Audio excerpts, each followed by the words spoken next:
Are we live? Yes. The Joe Rogan Experience podcast is brought to you by a bunch of different shit. It's brought to you, first of all, by marijuana. Let's give it up for marijuana, folks, because without marijuana... There would be no Occupy movement. I'd still be doing a comedian, but I'd be still doing comedy, but it would be different. Give it up to The Fleshlight. If you go to joerogan.net and click on the link for The Fleshlight and enter in the code name Rogan, you get 15% off. You shoot some loads at a discount. Did I give you one of those? Yeah, you did. I got extra ones. Did you use it? I'm giving you Twice. more. It's also brought to you by Onnit.com, the makers of Alpha Brain. Alpha Brain, a cognitive enhancing substance. And there's a new one that we got now called New Mood. It's got 5-HTP in it, a bunch of other shit. I'll give that to you, Brian. Oh. Yeah, which I'm a big fan of that 5-HTP. Neil Brennan turned me onto that shit. And that's it. That's our sponsors. Oh, go to joerogan.net and click on the link and put in Rogan on the Alpha Brain. You get 10% off. All right, use it. Use it. Abuse it. And Kevin Pereira's here, and he's going to stick one up his ass, he says, for easy absorption. Brian, what have you done? Yeah. Brian is ear-shattering motherfucker. Is there a volume slider on these bad boys? Yes. When I'm an old man on a mountain somewhere and my ears are ringing, I'm going to be like, fucking Brian. Got in there. He got me, the fuck. He wore it all out. He beat my eardrums in. There's a few guys that come over the house, and we have to just keep saying, don't talk, don't talk. Okay, nobody talk, nobody talk. Because, you know, once Kevin gets over here, the moment he arrived, I met him in my driveway, and immediately we start talking about how Siri is fucking Skynet. And, I mean, it's like right out of the gate. I'm like, shit, man. We haven't even got into it yet. We haven't even started talking. Well, I gave you the opportunity to wipe your workout stink all over myself, and Joe actually went for it. It was pretty fucking gross. Was he sweating? He put me in a scissor lock in his doing- driveway and was like, dude, absorb my essence. I'm used to jiu-jitsu, man. I'm used to dudes sweating on me. But I came out all sweaty because I was hitting the bag. And I was like, I'll give you a hug. But he goes, nah, come on, man. I go, all right. And then he panicked. Oh, I panicked. ran. I ran for the Didn't hills. want none of this. Yeah. No. The first time I moved out here, the first time I went over to Joe's house, he was working out with his friend Eddie, and he answered the door, and this is when he was like insane. Well, you're probably more now, but you were insanely ripped. And Eddie and you both came to the door sweaty as hell and did the same thing, gave the man hug. And That was a totally different weightlifting days. I Right. had more bodybuilder muscle back then, but Plus- I wasn't as strong. It's weird. It's like Your description sounded like a little bit of slash fiction there for a second. slash fiction. Yeah, like, you know, he'd write the story. Oh, yeah, Joe came out of the garage and the came out sun was slowly. glistening off his hips. his nipples were protruding out of his ass, which made no sense. You've dipped into slash. That's called slash fiction? Yeah, it's a whole like subset of fiction. People who write like sexual fiction about like celebrities. Star Trek really kicked it off. There's a lot of that. Really? Yeah. Betty What? White. How do Yeah. I not know about this? So what you're saying is that there's a whole genre of like fiction pornography about Yeah. famous people. Yeah, or like it's fantasy porn. Characters, Yeah, I mean, there's fantasy probably characters. Care Bears slash fiction out there. Yeah. You know? Oh, I'm sure there is. I probably right? wrote some of it. How fucking weird are people, man? That they have like sexuality intertwined into their hobbies and their fetishes and their weird TV shows that they're into. This podcast brought to you by Fleshlight. How weird is it to have sexuality intertwined into everything? But that's just something to jerk off into. I mean, everybody jerks off, and all the Fleshlight is a technological improvement on jerking off. So what if I need slash fiction about like what if I needed a good story about the brawny towel guy fucking the Jolly Green Giant? Yeah, What if I that's need that odd. to get off? But there's people that are into that kind of shit, right? That's like I now that you brought this up, Could be pretty hot. I remember somebody else having a conversation with me about this, and they were talking about how there's a website where people are into different cartoon characters. First porn I ever bought was Playboy Jessica Rabbit issue. Wait, wait a minute. Now that I'm realizing, now I'm thinking back again. Now it was like there was like all this porn that used to be online where it was like the Flintstones fucking. Yeah, and it was like that still really exists. hardcore. Still have Hardcore, and it was weird because it was kind of like hot. You know, like Fred was fucking banging Barney Rubble's wife. What was her name? Was it Betty? Betty Rubble. Betty Rubble? Fred was banging Betty You Rubble. should see Max and Ruby, Joe. It's awesome on there. Max and Ruby. They have, They have sexual everything. Max they have and Ruby. Daria or whatever that little... Dora the Explorer. Yeah. Do they really? Oh, they have I all saw that. a Simpsons takeover ad once that popped up, and it was like Maggie had a penis, the Yeah. baby had a penis, the female God. baby, and was like fucking Marge's mouth with it. Whoa. And I was like, hold on, there are hot singles in my area that want to chat with me. I got to attend to them first. Does anything ever Then I shock can you click anymore? that. Like anything at all? No. Like any videos or nothing? I'm pretty desensitized, man. Didn't you just say before we started? There is one. Like, you got to understand. I've seen like soldiers get heads cut off, and I've seen some sick shit at like 8 or 9 years old when I was on bulletin boards. Style Project back in the day, Way as I was back in the day. This is before I Style. used to go to that. Style was like the first. Yeah, Style is how I know you. Yeah, I talked to that guy online still. He sent me a Facebook message. He's I gotta still send him alive? back one. Yeah, supposedly. It might not be the real Style. Right. Who knows? I talked to him on Style's the phone more of a once. movement. He's not a person. Yeah, he's anonymous now. Yeah. I thought. I talked to him on the phone once. We were on a radio show, so it was like I was on the phone. And he was on the radio show. At the same What was he time. like? It was like an internet radio show. He's a good guy. He's just a kid. You know, I don't know him well. I don't know his thing, but boy, did he have a crazy fucked up site. You should get him on a show, or you should get him on a show. Oh, That's totally something get him that's on a never show. been done on. Like, no one's ever really seen Style. Yeah, I would have to know think so, if there was the real Style though. How the hell would you know? by his kiss. A guy who has a blog like that, you probably know pretty quick. I don't think so. There's a lot of guys that would be fake Styles that I think would look just absolutely. as good. Just They'd have him fill log in the Style Project. So chat with a guy who's trolling as Style. Why He's not? You know? one of the guys that really the first guy to promote my website though on the internet. He made a blog post about my comedy being really funny and my website Nice. being really cool, and then also these people started coming over to my message board, and then it started taking off. That's one of the reasons why at the beginning my website was so sick too. I'm sure my message board has always been so twisted. It was stylish. The Style infection from the beginning. Have you been to Rotten.com recently? Yeah. No. They need to hire a web designer. It's the exact same website as it was since the beginning of the internet. I don't think they need to. You want the Web 2.0 version of dudes shitting in people's mouths? Yes. Like, that's what you want? That car accident. Does Rotten really need its own app? Right. Like, What exactly is Web 2.0? it's got to have rounded corners and glossy buttons and reflections. shadows? What is it? It's like it was a concept for a set of standards for how the web should work at the time. So it was like, Web 2.0. Things should be, cloud-based, stored in the server. There should be endless scrolls on pages. There's all these things that happen with iterations of the web, I just saw it on the first time I saw it was years ago on some guy's website who makes websites. And his websites were kind of whack. And, it had this thing about Web 2.0. Like, he was, like, using all the right terms and everything, but his work was whack. Right. And I was like, Well, synergize the web with Yeah, it a was like, content management system from the future. Yeah, it's a weird thing, right? When anything becomes popular, there's people who are like for real geeks, and then there's people who see geekdom as an opportunity to sort of make some money, and they pretend to be geeks. You know what I mean? I've never experienced that in my life. You've never experienced fake geeks? Not once. Really? What are you smiling like that for? I'm just saying, it's a pleasure to not experience. I see it every day. Oh, of course I see you it do. every fucking day. Yeah, you're kidding, right? Yeah, every day you single see day. fake geeks. Yeah. Is it annoying to you being a real geek? Someone out there thinks I'm as fake as they come as well. So By the way, it's all relative. I'm a geek as well. And when I say this, I'm not saying like I'm a mean person calling someone a geek. And I'm a undereducated geek. I wouldn't say I'm a fake geek. I just don't know how anything works. I'm into it all, but I don't know how it works. You put .net instead of .tv, by the way, on your link, so everyone's freaking out on Twitter. Did I really? Yeah. Oh, yeah. Sorry, There you folks. Here, I'll retweet that shit. Are we live? Is this? Yeah. Oh. This is Hey, super world. live.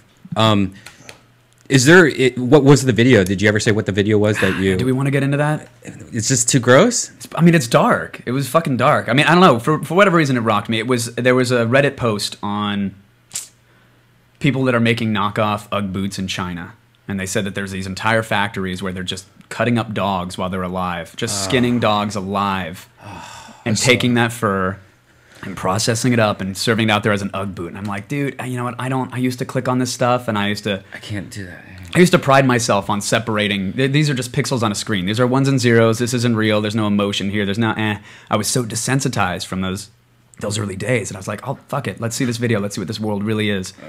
And it just shattered me. It ruined my whole fucking day. It's ruined my week. It's still like in my head, which, you know what? Like, good, because at least now I'm talking about it. It was a graphic, terrible thing, but I didn't know they do that. I didn't know they skinned fucking dogs alive to make knockoff Ugg boots. I've seen that video. It's very hard to watch. It's hard, right? It's very hard to watch any of those skinning videos. Those are horrific because they show the bodies and they're still alive. They don't even bother killing them. No, they don't kill them first. They skin them while they're still breathing and they feel everything. And they're so insensitive. It doesn't bother them even in the slightest.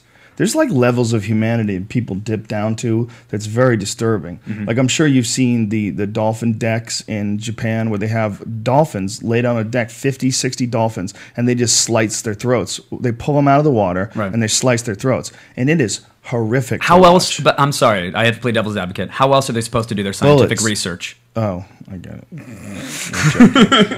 It's fucking terrible. It's how much is a disgusting. bullet, man? You can't shoot him in the head. If you're gonna kill him, you can't shoot him in the head. You got to do it that way. And I'm not saying you should kill him. You know, I'm not for killing him. But how horrific is it that they do, the way they choose to do it is to bleed them out? But you're asking for like an ounce of humanity in some of the most inhumane acts of Yeah, life, and it's- that's like.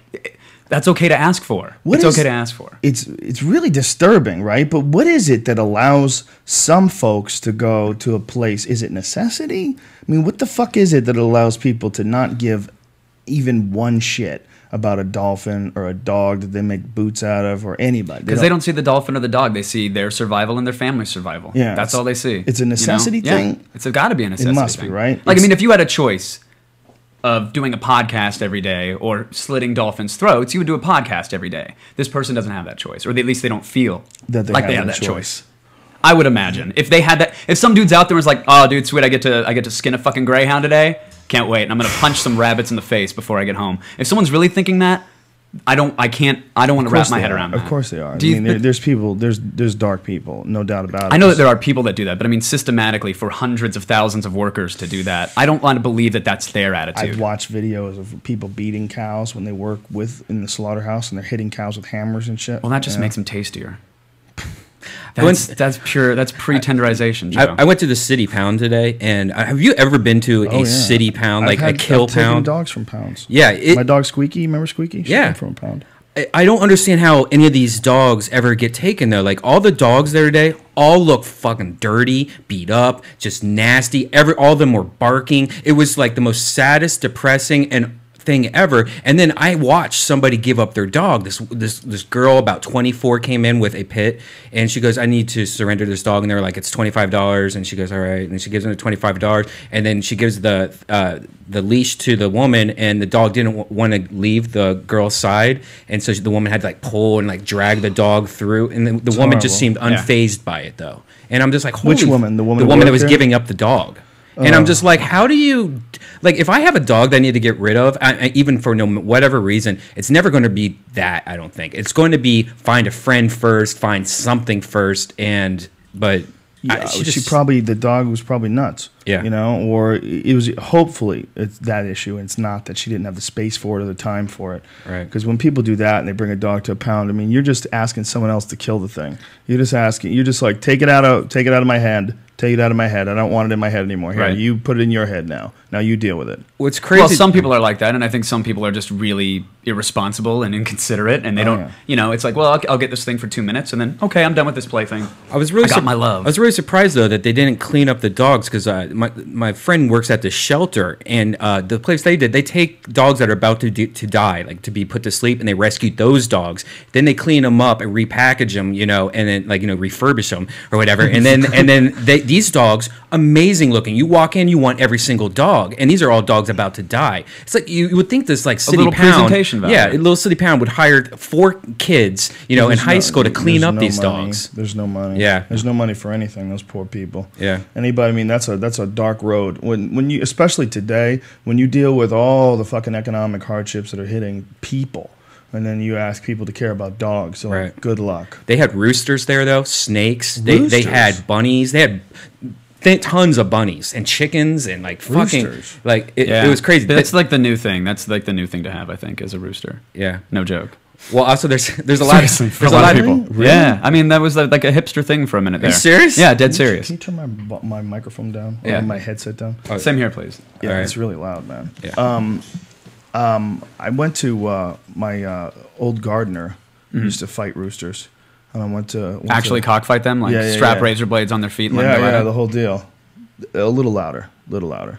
That's good. Yeah, he used to raise them and fight them, you know, and he took me to like where his friend has like this whole setup where they have hundreds of these different roosters in these cages and shit. What's the setup? Is this like underground, or is this No, like in an he alley just kind had of a thing? Or is big. like, He had a lot of space. It's really weird, man, because it's So he had not his own that arena. far. Not that far from here. You know, I mean, you drive maybe 20 minutes, and you're in Mexico, bro. I mean, you're really in Mexico. Oh, I thought you like saw this here. Like, No. I mean, it is here. Okay. It's close. I'm saying it's in Mexico because everything's in Spanish. Right. The entire neighborhood they've just completely turned this one neighborhood. I don't want to say where it is. Into essentially like a branch of Mexico. It's nuts. Everything is in Spanish. Every sign at every store was in Spanish. Really? Yeah, it was amazing. I was like, this is kind of cool that they've been able to do this. It's kind of weird. I'm like, come on, man, you're in America. Just learn the fucking language. It's not that hard. If I know it, all right? And, I know a lot of idiots that know English. Right. You could do it. Just get a goddamn Rosetta Stone. Figure your shit out.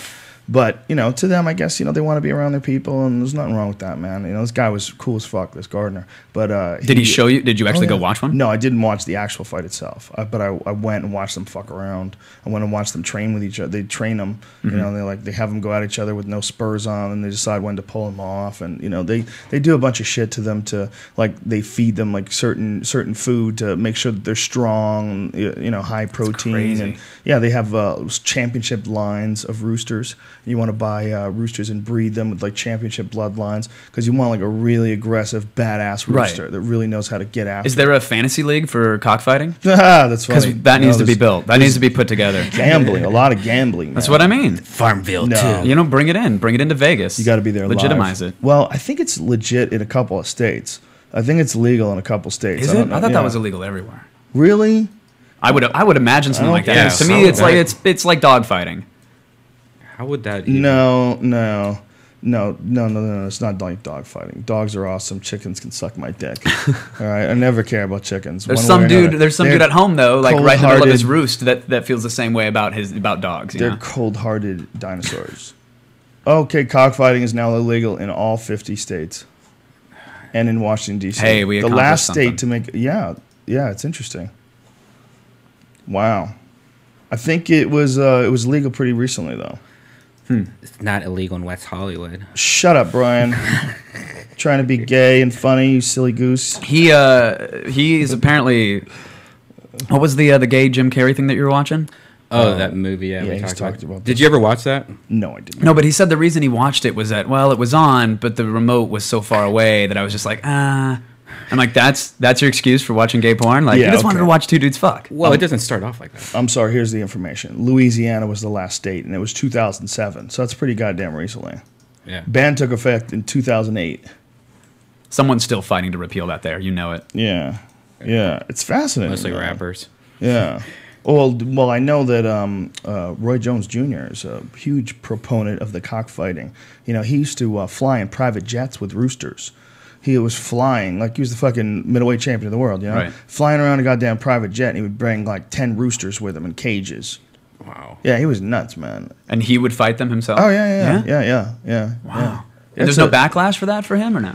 Well, it's not the same, man. Like the backlash from Michael Vick. Look, there's a big crazy. difference. You tell someone that someone fights dogs, and you go, "Whoa, man, that's kind of fucked up." Mm-hmm. And then you heard the other shit that Vick did, where he would electrocute the dogs or drown them or shoot them in the head. No, I didn't know that. He murdered them. He murdered a bunch of dogs, and that takes a certain personality that we don't like. Yeah, that's the personality we were just talking about. Exactly. The one that got to my core. Even worse, because this is a multimillionaire. This isn't a guy who's in any state of necessity. Mm-hmm. This isn't cruelty because he's in a bad position and he needs to do this because he's got to put food on the table. No, this is a guy who's getting off on killing animals for sure. And we just kind of have accepted him back into the fold because he's really good at football. Mm-hmm. And I know people say, well, he did his time. Yeah, I guess he did do his time. But there's a certain amount of what he did that's so horrific that it just makes you really hesitant to ever forgive someone for that kind of behavior. I forgive someone for fucking up. I forgive someone for saying things. I forgive someone for racism. I forgive someone for poor mental choices. But when you kill 100 dogs, man, and you electrocute them and shoot them and stab them and do all that shit that he supposedly did, Right. I don't like you. I don't think I'll ever like you. I don't think I can like you. I think you're capable of doing some shit that I would never imagine. And how far back have you bounced from that? 180 degrees? Are you a perfect person now? Right. Are you just less creepy because the cameras are on you and you don't want to go back to jail for killing dogs? Fuck you, man. Do you think there's an expectation, though, that people have an expectation? Like, well, okay, he did his time, so you should forgive him. I guess you should, yeah. Because I don't have that expectation. I would like to believe that people can, fully learn from. But man, I like dogs, and that drove me crazy. And I like pit bulls. And you know what? Pit bulls like to fight, man. That is a fact. They like it. I've had to break my dogs up many times when I have pit bulls, and it's scary. Especially they don't want to let go, and they're wagging their tails. They're both wagging their tails, and they're locked onto each other's faces. You know, it's crazy. Yeah. It's crazy, but that's what they do, man. It's their thousands of years of genetic breeding. And you know what? It's this coming from a person who's deeply involved in human fighting.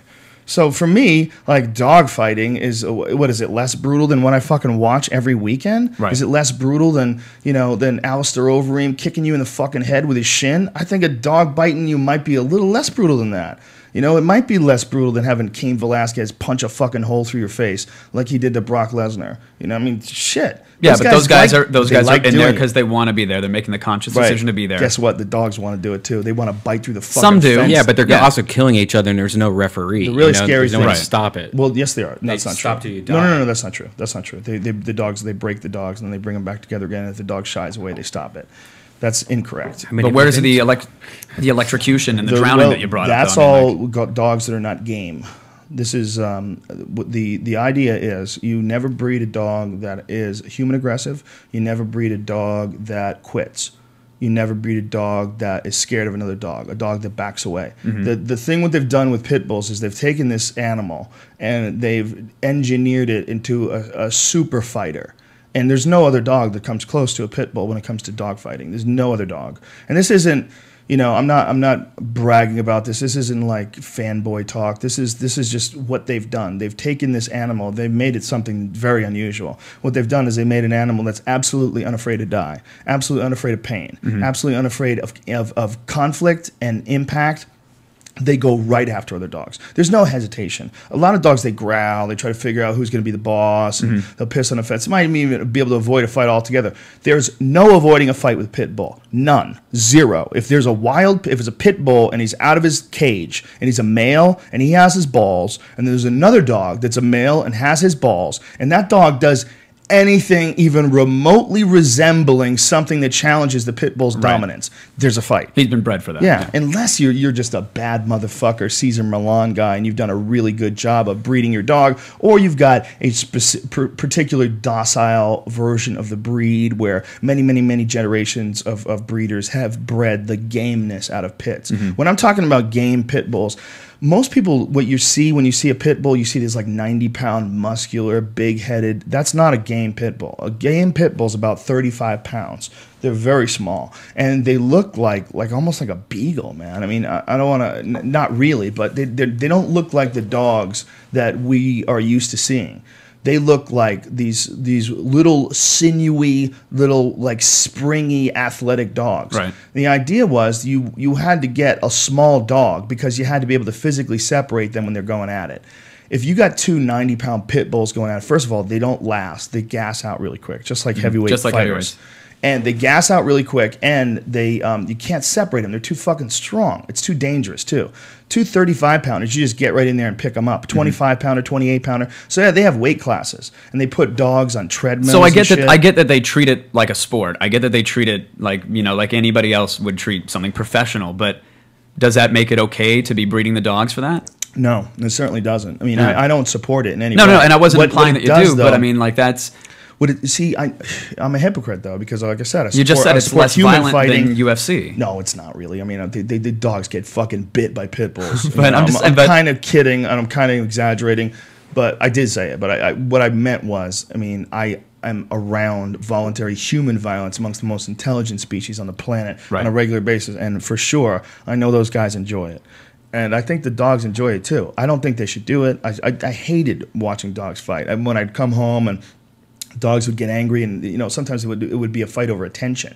You come home and they decide like one person wants to get pet, and then the other dog wants to get pet, and they'll fucking growl at each other, and it's really annoying, and it's one of the things that happens when you have a bunch of dogs. But my point about pit bulls was not that that there's anything good about what they do. No, you're just saying this is what they do. This is what they do, right? And what. But I mean, I think a dog could be bred to love being pet just as much as it loves aggression, no matter how course you aggressive can. a dog is. So I mean, Of course, over many generations. Well, my dog now is what's called a Regency Mastiff. And what a Regency Mastiff is a Neapolitan Mastiff that's bred with a pit bull. And fucking 1%er. what it essentially is this big, strong, athletic pit bull mastiff combination. But there's no dog aggression at all, and no people aggression. He's like but it's because I know the guy who breeds it, and he breeds for the exact opposite. He breeds if the dogs show any aggression to anybody, done, no breeding. Right, making He has them fixed. Yeah. He has them fixed, but he doesn't kill them. He's not shooting them in the head. You know, he's a breeder who loves animals. Sure. You come over his house. I mean, his dogs are playing with his 2-year-old daughter. You know what I mean? It's like you can do amazing things with animals through breeding, and what they've done with the pit bull is an amazing thing. I love the dogs; they're amazing dogs. A guy had one at the gym the other day. I couldn't stop petting it. They're fascinating animals. You brought it to the gym? Yeah. Guys bring it to jiu-jitsu. Come on, my friend. Oh, I have a pitch okay, bull. yeah. I bring the pitch bull to the gym. The thing about them is because they've been bred that way, we're only the strongest, most aggressive, the ones with the most impenetrable will. Those are the only ones that are allowed to breed in the dogfighting community. The other ones are culled. You know, they're either killed or they're neutered or they're given to people as pets.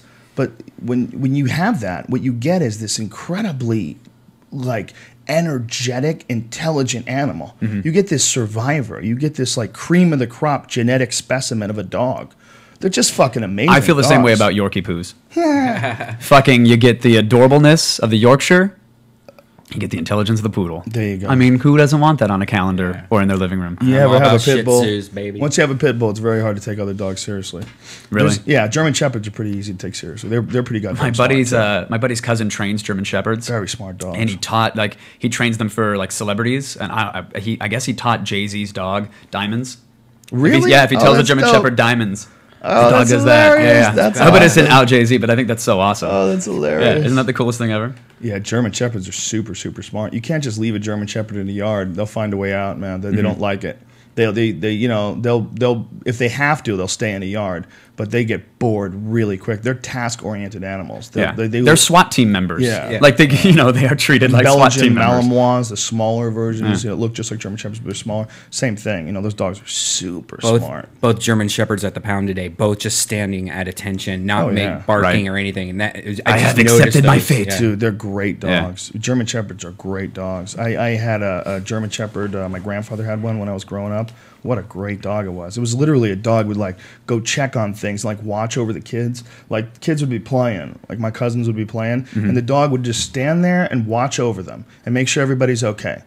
Right. Make sure nobody ultimate came around. host. You guys cool? You need anything? And if people would like walk by the front, if like he was by the babies and the little kids were playing and people would walk by the front gate, the dog would take 2 steps towards the fence just in case he needed to go jack somebody. Just take 2 steps and then he would look back at the little kids. And I'm like, I was like 6 and I realized this. I'm like, this motherfucker's guarding these babies. Right. That's awesome. The dog is guarding them. You don't see that from very many dogs. No. Most dogs don't give a fuck about somebody's babies. So fuck this baby. Lick my balls. Let me eat some food. Bacon Let me strip get a bone. later. Yeah, exactly. But this is a totally different animal. It's weird. Hey, you mentioned Michael Vick did his time, and I don't want to tangentialize too much, but I mean, I think it's crazy that this Occupy stuff's going on, and I haven't had a chance to talk to you about it. I don't know where you fall or what you've seen, but it's crazy that those guys haven't done any time yet. Well, there's no leader. That's the thing.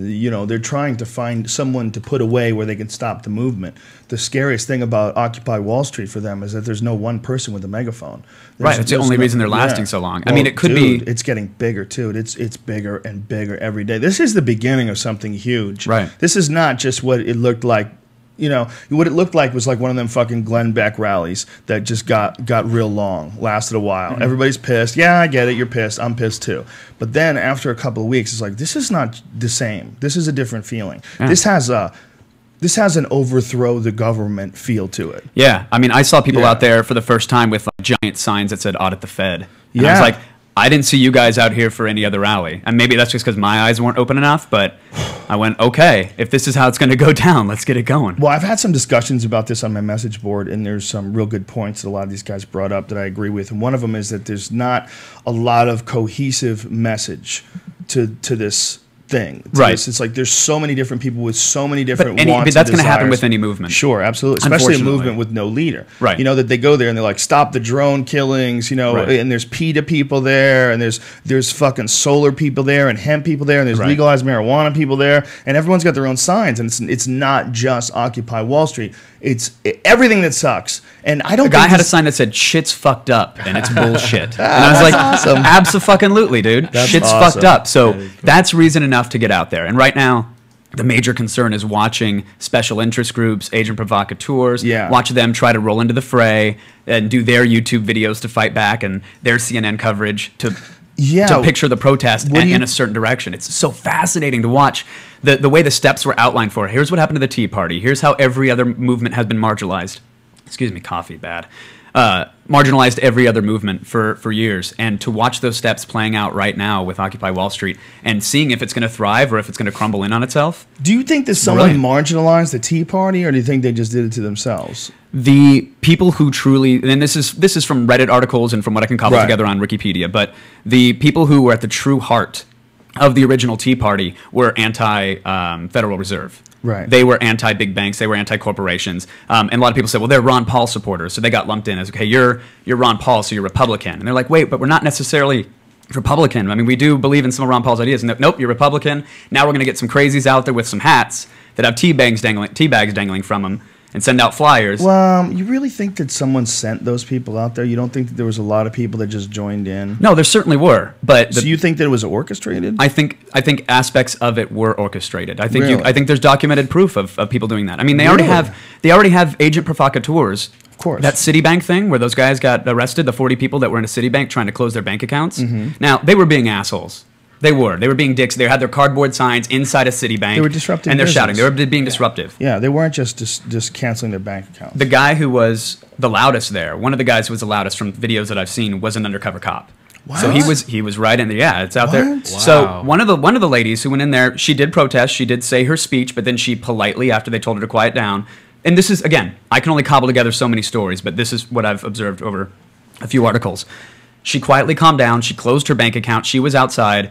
They locked everybody in because the police said, well, if they're disrupting business, hold them there, which I don't, even for being an asshole, I don't think you can legally detain somebody like that without the cops being there. Right. Dude came outside. She said, I'm a customer, showing him the Citibank bank receipts and stuff. She said, I'm supposed to be in there. I'm trying to cancel my account. He's like, you were one of the protesters. Grabs her, bear hold style, and drags her back inside the Citibank to be processed. Wow. Well, Citibank, this is hilarious. The Citibank protesters are saying that the undercover cops set them up. You know? Thought it was a setup. So That's the very one thing interesting. this movement has going for it, which has me remaining so hopeful, is that they are so fucking connected. Like, that's what makes it great, because the second bullshit happens, it's like, listen, yeah, that's one story, but here's 40 other angles of that event, start to finish. You look at what happened. You know, and they showed a commercial right now. There's an attack commercial against the movement that has some crazy guy who's known for being a crazy YouTube guy spouting anti-Semitic remarks at people left and right. And there's one guy, and there's another dude that has a sign that was anti-Semitic, and they cut back and forth between this guy for like 3 minutes. You know, this guy with the sign, the guy with that, and there's video of people at that protest shaming them, telling them to get the fuck out of here. This doesn't belong here. Right. So you see one message and you go, crazy anti-Semitism, there you go. I get why people believe that. That's the message they see. But this movement is so connected that there's a chance that you could see 40 other perspectives on an event and truly make it up for yourself. Well, like, you can truly decide. This Citibank arrest, now that we're talking about this, and now that I'm going, and you told me this, and I'm going online, and we'll tweet this stuff too, people are getting a chance to, do you want one of those, man? There's cold ones in there. Yeah, open the top. On the bottom there, bottom shelf there. There you go, fella. Get one for everybody. Yeah, sure, thanks. This is why they're saying that they know that the guy was an undercover cop. It's because he fucking arrested one of them once they got outside. I was talking about God. The fucking guy, he wasn't just an undercover cop. He was mocking them and laughing about it. He arrested one of the protesters outside, slammed her into a wall, There's and video of pushed her back into the bank. Oh my God. There's video of that. He was at the precinct while they were all getting arrested, and he was laughing with fellow white shirt cops, telling them about what we'd been saying, basically. It was a bit startling how inside their information was, how they were being paid to go to these protests and put us in situations where we'd be arrested and not be able to leave. That's amazing. It's not the only incident by a long shot. That's crazy. But who is in charge of this? If this guy's an undercover cop, right? And where is this Citibank branch? What part of the country was this? I don't recall. Oh, that sucks. I would like to know. Is it not there on the article? Oh, New York. It's New York. Wow. Well, there you go. So you know who's behind Washington Square Park Police. Wow. They set this woman up. This is disgusting. It's not the only incident this whatsoever. Is disgusting that this should be fraud. We should be able to sue them for fraud. Yeah, I hope they can. Misrepresenting our tax dollars and misrepresenting your position to protect us. You are leading someone into an illegal event, and then you're the one who's screaming shit out and inciting them. Did you know about kettling? The procedure of kettling? What's that? It's what the cops, they have a term for it. It's for cutting off large sections of a crowd for arrest during a protest. So that Brooklyn Bridge arrest, there's a lot of views that depending upon how you want to interpret the video that you're watching, those guys were kettled. So it means like they create a pot. In this case, it was the Brooklyn Bridge, right? They cut off one end of the Brooklyn Bridge. Then they told protesters, hey, no foot traffic allowed on the bridge, into a megaphone, which if you've ever been to a rally, the first 3 people can hear that megaphone. Right. No one else fucking can. No one else can. So they have one officer in the very front. You guys can't be here. Guys can't be here. Guys can't be here. No foot traffic. Puts it away. All right, everybody. He turns around, and many of the protesters felt that there was a line of police officers walking down the street, leading them onto the Brooklyn Bridge, like across it. The protesters thought they had a minor victory. They were like, fuck yeah, Brooklyn Bridge, we got this shit. The cops get about halfway in. They cut them off. They put the lid on the kettle, and they cut off this large group of protesters on the bridge and arrested them all. Wow. It's like leading the marching band into They arrested like 700 people or something. That got a lot, right? Yeah. It's cowboys. Yeah. It really is. They were just hurting protesters. Hurting protesters. Well, you know what, man? But it sucks. This movement isn't anti-cop whatsoever. And it sucks that it's unfortunately only the bad and salacious stuff gets the news coverage. Well, that's important, though, because people need to know what can happen, that of can course. happen. We need to know about this. This Citibank thing is fucking disgusting. Right? This is really gross. And if somebody just feels like Citibank's a shit organization, they just want to go in there and cancel their thing and maybe say, Citibank, I disagree with everything you're doing and I want my money back. Good, fine, leave. So search the one that happened today with Bank of America. Because a woman goes into a Bank of America. She had a sign. And there's video of this whole thing. Again, I think, don't preach. Don't make a ruckus. Don't try to be the YouTube splash. But then again, here we are talking about it. So I guess it worked. Was this today, you're saying? I think it was today. There's something from October 11th where a bunch of women were arrested inside a Bank of America for returning trash from foreclosed homes. No. I think it was from today. It was 2 women. One has a sign. She says, I'm against you guys. I'm closing my account. She immediately goes in and like a branch manager comes over to her and says, you can't be here. You need to leave. She's like, what are you talking about? You need to get out of here. I'm calling the cops. She's like, listen, I'm just here to close my account. You can't. You're a protester. I'm calling the cops. Why? What? I haven't done anything. And she's like, I'll put the sign away. No, calling the cops. And it gets to the point where she actually delivers a line, you cannot be a protester and a customer at the same time. Whoa. Kick them out, lock the doors. Oh, they just kicked them out. Yeah, well, I mean, the cops wouldn't do anything. I mean, come on, man. Like, yeah, but you can't be a protester. I know, but they didn't arrest him. I don't know. I mean, what do you want to do? Do you want to be able to go to a place where you work and have a bunch of people stand around yelling that what you're doing is bad, or protesting inside your job? No, but again, you have to watch the video because they what were they doing? I mean, she sat down with her sign and was waiting to close the account. Again, I still think it's dickish to go and make noise and shout at some poor district manager that she's the 1% because she's not. She's just doing her job too. Well, I think banks are like airplanes though. Like you really have to watch what you do inside of a bank. Right. Like especially if you have a sign, you don't know if that person has a bomb connected underneath their coat. Yeah. You know what I mean? It's a little different. Like I feel weird wearing an open shirt in a bank. Sometimes. Somebody had a good point about Occupy Wall Street, and they said all we need is 1 or 2 bounce checks, and the cops are with us. Yeah, and that's so true because the cops are with us. It's the cops are not fucking bankers. But did you see? The nice time release? The idea that you can get the cops to act as protectors for these cocksuckers is really dark. It's really dark when you think about it. That it could even be steered in that direction. Don't you think it's already happening though? In what way? I mean, they were this one Citibank thing. Yes, I do. But I mean, they're like the police actions in New York, from checking IDs to make sure you're allowed to walk on certain streets. You had to have a Wall Street ID. You had to have an ID that matched one of the addresses that you worked there. Well, don't you think that probably has something to do with terror attacks as well? I mean, they didn't do it before these protests. Right, but I mean, don't you think they're worried possibly that someone's going to sneak through? I mean, if there's so much fucking people and so much attention in a certain area, I don't think it just it is a slippery slope. Because first of all, this protest hasn't been violent. Security. This protest hasn't been violent. There have been outbursts, but they haven't. I mean, that's like the officer Tony Baloney that pepper sprayed those women that were in the net. I don't know if you saw that video. Yeah, I did. Like, that guy lost 10 vacation days. That's it? That was his punishment. Really? That's it? Yeah, it happened yesterday. He lost 10 vacation days for pepper spraying. And he's still a cop. 3 women. Oh, still a cop. Doesn't get demoted, nothing. You know, he had also some sort of situation in 2004 where he abused somebody. He punched somebody, I think. Yeah. But real quick, to finish that point, though, you got guys like that out there. You want those guys checking your ID to make sure you work at a building, and it's like, well, you go, yeah, it's for safety, but we've given up so many freedoms in the name of safety. And this is just further erosion of that. I agree with you, but just playing devil's advocate, what if you don't work for anybody who's doing anything evil, and you work on fucking Wall Street and you can't get anywhere near your job because there's a million hippies out there beating drums, banging for the banks to close, and you don't even support the fucking banks.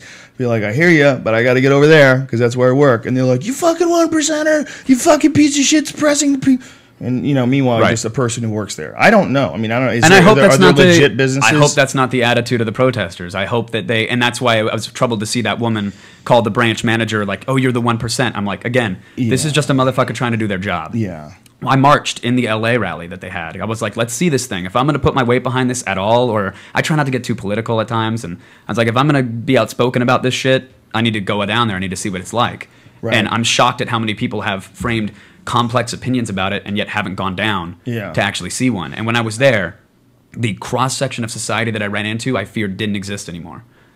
Truly. What do you mean? Amazing people. There's incredible people. That for every avatar dressed up, head-to-toe blue hippie that's banging a bongo drum, there were 3 people there of all ages, all races, that understood that shit is fucked up in this country and was trying to be positive about it. And trying to elicit change. And so it was a really nice feeling, but I feel like there were clear demands, and there was a good purpose to it then. Now it's being a little co-opted. How long ago was this? That I went out there? Yeah. Probably a week or 2 ago. So you think it's being co-opted by nefarious forces that are working undercover to try to sabotage things? Yeah, like I think the so. Citibank thing. I think so. Yeah. Really? Yeah. And what are they doing? They do that to every movement. I mean, from the attack ads to marginalizing the message to entrapment. It's costing them a lot of money. I mean, I think it was New York or something like that. Like, they were going to go bankrupt from this, And so Bloomberg, cough up the cash. He's got billions. Right. Well, did you keep that mayor job, fuckface? While this was going on, I believe it was J.P. Morgan Chase announced their huge grant to NYPD of like $4.6 million or something like that. It might have been $1 billion. I'm not even joking. It was probably $1 million. You should Google it. But it's literally like, as this is going on and the cops are there protecting Wall Street and pepper spraying civilians who are protesting it, J.P. Morgan is making multi-million-dollar donations to the NYPD. No way. Who are they going to serve and protect, man? Right. So yeah, they might be 1 or 2 pensions away, but guess what? They're not going to lose their pension.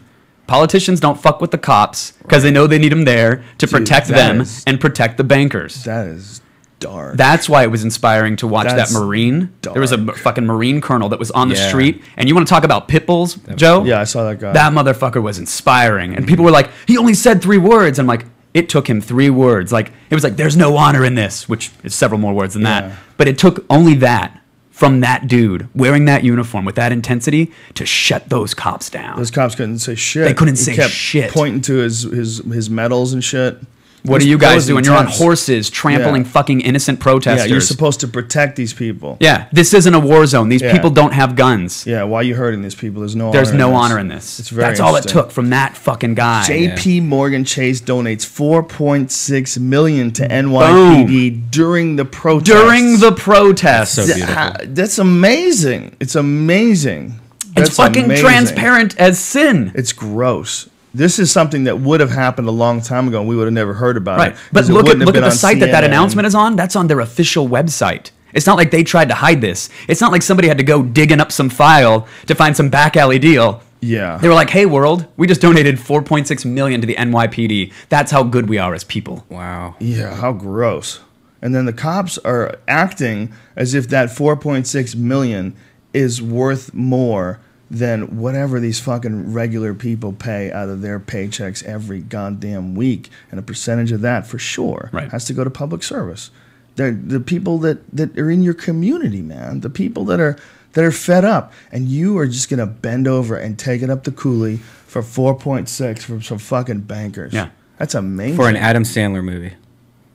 That's how much does a movie cost? Adam Sandler movie's a lot more than 4.6 million. Well, that's what they gross, but they're That's what I meant. Adam Sandler makes a lot of fucking money. You might not like his movies, but no, I love Adam Sandler. I was total joke. I love Adam Sandler. Happy if that Gilmore guy made and Billy Madison are $4.6 still million for a years. movie, he would cry. Yeah, that would be a terrible weekend. So, oh fuck, what was talking about JP Morgan, how they announced this right in the middle of it. This is terrifying. So yeah, so here's one thing I'm going to attempt to do. I'm going to try to raise some money to do an app to help facilitate protesters right now. Really? And how's that work? I got a couple ideas. I mean, I think right now I'd love to see geolocation mixed media chat rooms that you can join, password protected, anonymous, whatever, you know. You'll log into the room. Maybe I'll create Occupy LA and people go in there. Now we have a mixed media shared space with like IRC style moderation, meaning whoever creates that room can anoint. If I create a room, I can give you permission and you permission to post directly to it. Everybody else chats in a separate area of the app, but allow people to push button quick voice message chat so you can quickly communicate in a crowd. Like, hey, the cops are coming. Everybody fucking sit down. Whoa. Send that off, right? That's a good idea, man. Hey, they're kettling us in. Pull up the Google Maps. Drop a pin on it and send that out to the group so they can be like, all right, here's our new rally point and get there. All in the names of keeping it peaceful and organized. If anybody takes a photo or tries to live stream from within the app, it would be geotagged and hashtagged automatically because you're in that group. So when it goes up to the web, now, like right now I'm trying to follow the protests and they go, cops are beating a dude in a wheelchair in Sacramento. They weren't. They were just arresting a kid in a wheelchair, so it's okay. And he was just there after curfew.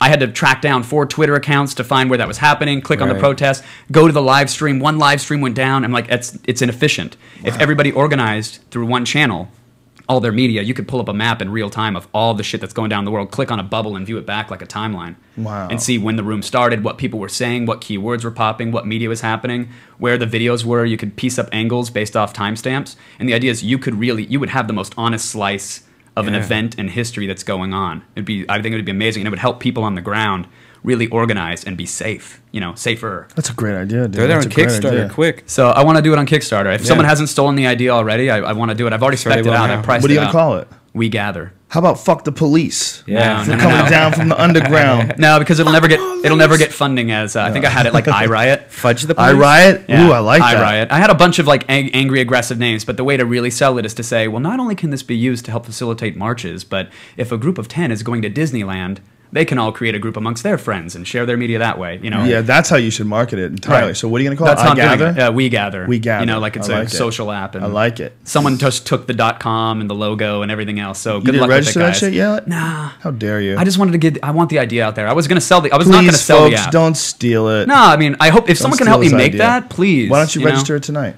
Just I go ahead. could. Yeah, do it. I got it spec'd up. I know how much it's going to cost, so I think sounds I'm like just going to go out there and do it. It sounds brilliant. Thanks, It sounds man. like a brilliant Yeah, idea. I Thanks. agree. I think it'd be cool. Yeah. And just, it dude, really with one would be earbud great in, for Disneyland, too. It would. And if you're at like a fucking Coachella, let me Yeah. join the Coachella room with my friends, and then we can keep our room private, but promote media up so it can go to the public room. Say you go to the Kentucky Derby and you get lost. You're with a group of friends. Right. Or you're just at a cockfight and you want to know where your friends You are. want to know whose rooster's on top. That's it. We gather. Yeah, that's a great idea, dude. Thanks. I like that a lot. So- You're like a revolutionary. Look at you. Well, dude, how revolutionary would that image be? Because right now the crowds, half of the violence and the confusion comes from panic. The panic is coming from a lack of communication.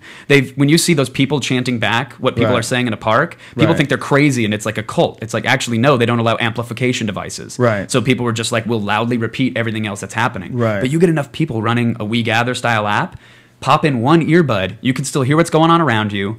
You'll know exactly who's connected and who's in that room by the side of the earbud and by glancing down at your phone and just fucking push to talk, man. Jamie Kilstein made a tweet, and this tweet will forever, in my mind, embody what is going on here. He made this tweet. He was down at Occupy Wall Street. He was talking about how fucking crazy it is. He wrote, they just arrested a guy because they thought he was the leader. Period. There are no leaders. Occupy Wall Street, you know, and the hashtag, and I was like, wow, like what a crazy movement that must be for people where there's not one guy on a podium with a microphone. It's truly democratic movement now. Growing. Truly democratic growing. movement. And how the fuck do you silence that? But then you got guys like Move On. There's a petition on Move On site to have them to stop supporting Occupy Wall Street. They're seen as a radical leftist group and very political, and they have their own ties to corporations, et cetera, depending upon who you ask. So right now, you can't have anybody from a group like that, Republican, Democrat, I don't give a shit.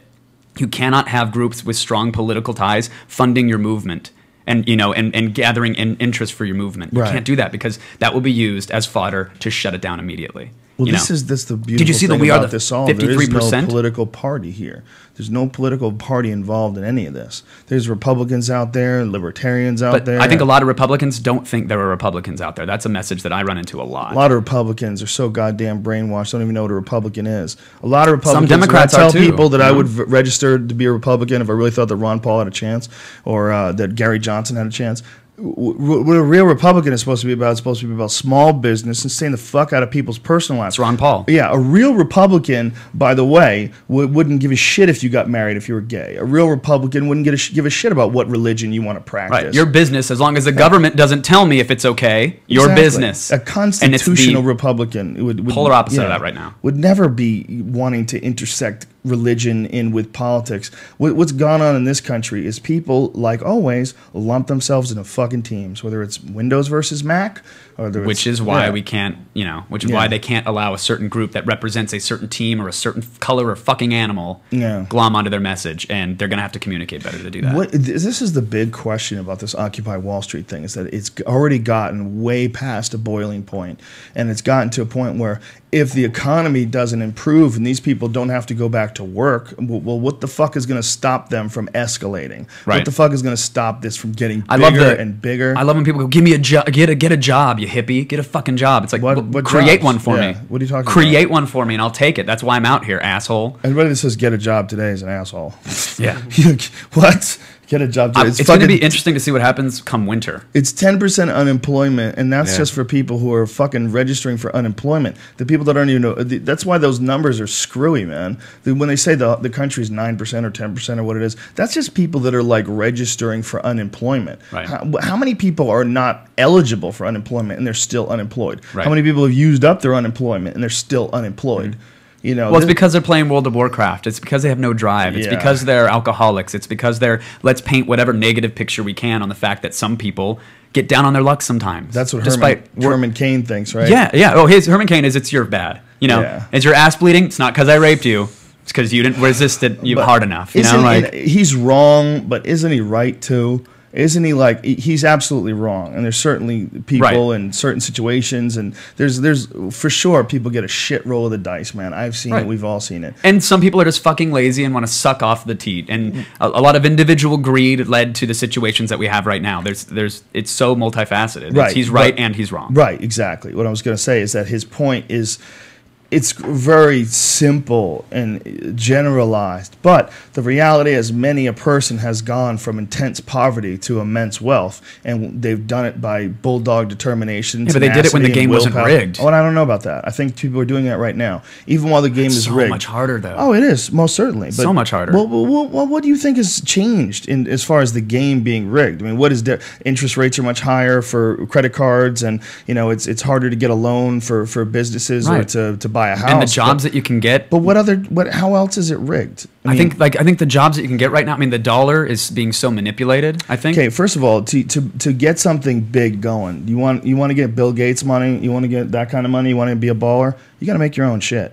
You got to make your own shit. You got to be your own boss, for sure. You got to create your own thing, your own business, your own boss. So do whatever the fuck you got to do, but it's got to be your own thing. That's the only way you make monumental kind of money. And so you know what? Here, broadband sucks in this country, and cellular sucks. So I'm going to start my own carrier, and I'm going to make it awesome. But the game is rigged against me. I can't do that. Throughout history, people have figured out a way. People have figured out a way in the darkest times to make shit piles of money. So he's wrong in generalizing right there, but he's also right. It is possible.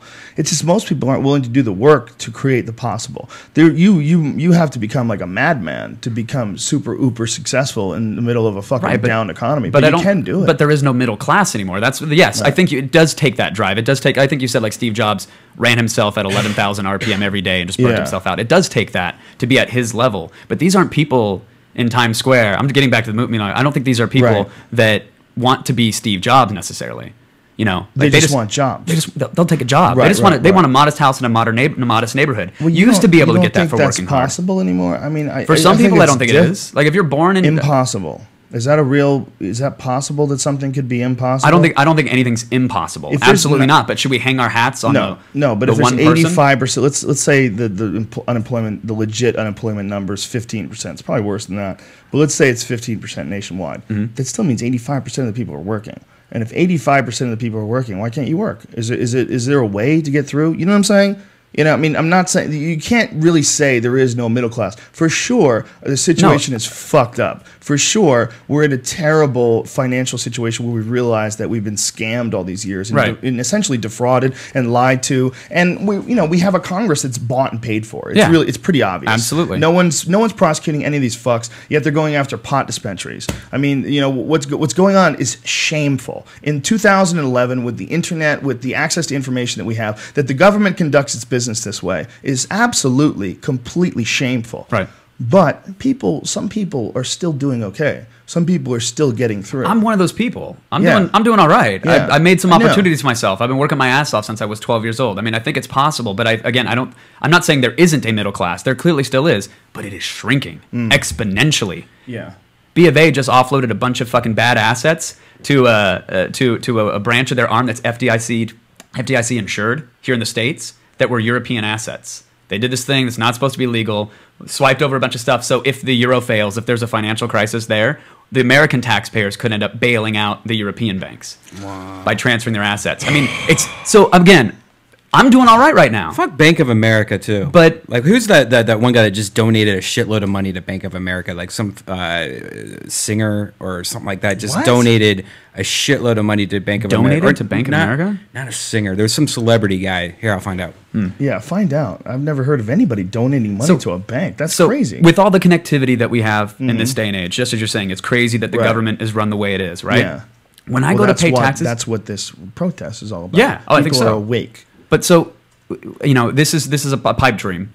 But why not? I pay my taxes online. Pay a lot of taxes online, and they trust it enough to be verified, and it's my social security number, and blah blah blah, and there's the amount that I'm paying, and the government takes it, state and federal, right? If I can pay my taxes online, we can do a system that does that. Why can't I pay my taxes and then apportion those taxes directly to the funds and the projects and the things that I want? Let me vote truly democratically with my dollars. Now, if we have to set minimum levels, for defense spending or well, you're talking crazy now. Why? Because first of all, this isn't a democracy. But why not? We dream big. It's a representative republic, right? Yeah, that's what we are. We're represented by a handful of people that the corporations own. You don't even get to know where your money goes. They don't even have to give you a receipt. So how great would that be if I could decide where it's going to go? How gross is that, by the way? That you pay you're probably in like a 38% tax bracket or something, right? You're doing really well. 1 year when I wasn't incorporated, like now I'm I could work for myself as a corporation, right? But the last year that I wasn't, I paid 43 or 47% of my income to taxes. How nutty is that? Let's just round that bitch off to half. You're paying half of your money, and you don't even get a statement that says, "Hey, you helped fix a road. You helped pay for cops. You helped support firefighters." You don't even get a fucking receipt. They don't have to tell you shit. Nope. Warren Buffett. To tell you shit. Oh, Warren Buffett donated to Bank of America. He to help Bank of America. I think he bought a bunch of stocks. He bought $357 million. Is that what it says? In stocks? Jesus. No, invests $5 billion in Bank of America. Oh, well, that's not donating, buddy. No, but he did it to help them. That's what his reasoning was. I'm sure it was purely altruistic. Please. He's also old as fuck and doesn't give a shit. Yeah. He's a weird cat. That guy lives in like a regular house. He's a super, super, super rich guy. He lives in like middle America, lives in a regular house. Really? Yeah. Does not live extravagantly by any means. And he has apparently donated a substantial portion of his riches to charities when he dies. Good for him. Yeah, good for him. Yeah, he's an interesting cat, that Warren Buffett. I like that. I've heard him vilified several times, so that's nice to hear. Well, he that probably side of feels bad for all the creepy shit that he did to get $100 billion or whatever he's got stashed under his mattress. He just worked hard, Joe. Anybody can do it. It's not impossible. You were talking about videos that disturbed you, and that video of the dogs getting killed earlier. There's something that disturbed me way more, and I couldn't even watch it. I just heard about it. It was a baby getting run over in China. The baby got run over back and forth like a bunch of times. And people stepped over the body of the baby. This video of them stepping over it, and nobody did a goddamn thing about it. It was a 2-year-old baby just wandering around, run over by a truck. The truck sees it ran over it. Doesn't do anything about it. Gets back in the car, runs over it again with its back wheels. Oh, with the back wheels? Yeah, and then another person runs over. I mean, it's... We as human beings, man, we have to look at what are we like at our worst. What are we like at the most callous and unloving. That's got to be an example of that, right up there with war. That's you got to at least leave a note like, sorry I hit your baby, here's my license plate, I'm insured. You got to at least do that, because that's fucked up. Well, I don't know whose fucking baby was just wandering around the streets. First of all, there was no one that did anything about it. They didn't even know the baby was run over. There was no screaming. There was no, oh my God, where's my baby? Just when population density gets to a certain number and the value of life diminishes because there's just too many goddamn humans and literally not enough food for people. So instead of someone being valuable, you're actually a hindrance. Everybody's a hindrance. Right. You're a resource drain. I'm sorry, but that's what you are at times. And thankfully, Siri is going to figure out how to turn us all into batteries. And the Matrix is going to fucking happen, guys. Yeah. Siri's going to figure that shit out. Well, if it's not that, it may be aliens. One of the things I've always said about aliens, people think, I have several friends that are obsessed with aliens. Eddie Bravo being the biggest one. He fucking loves UFOs. Loves the idea that they're out there, man. They're out there. It's so exciting for him. It's so sexy for him.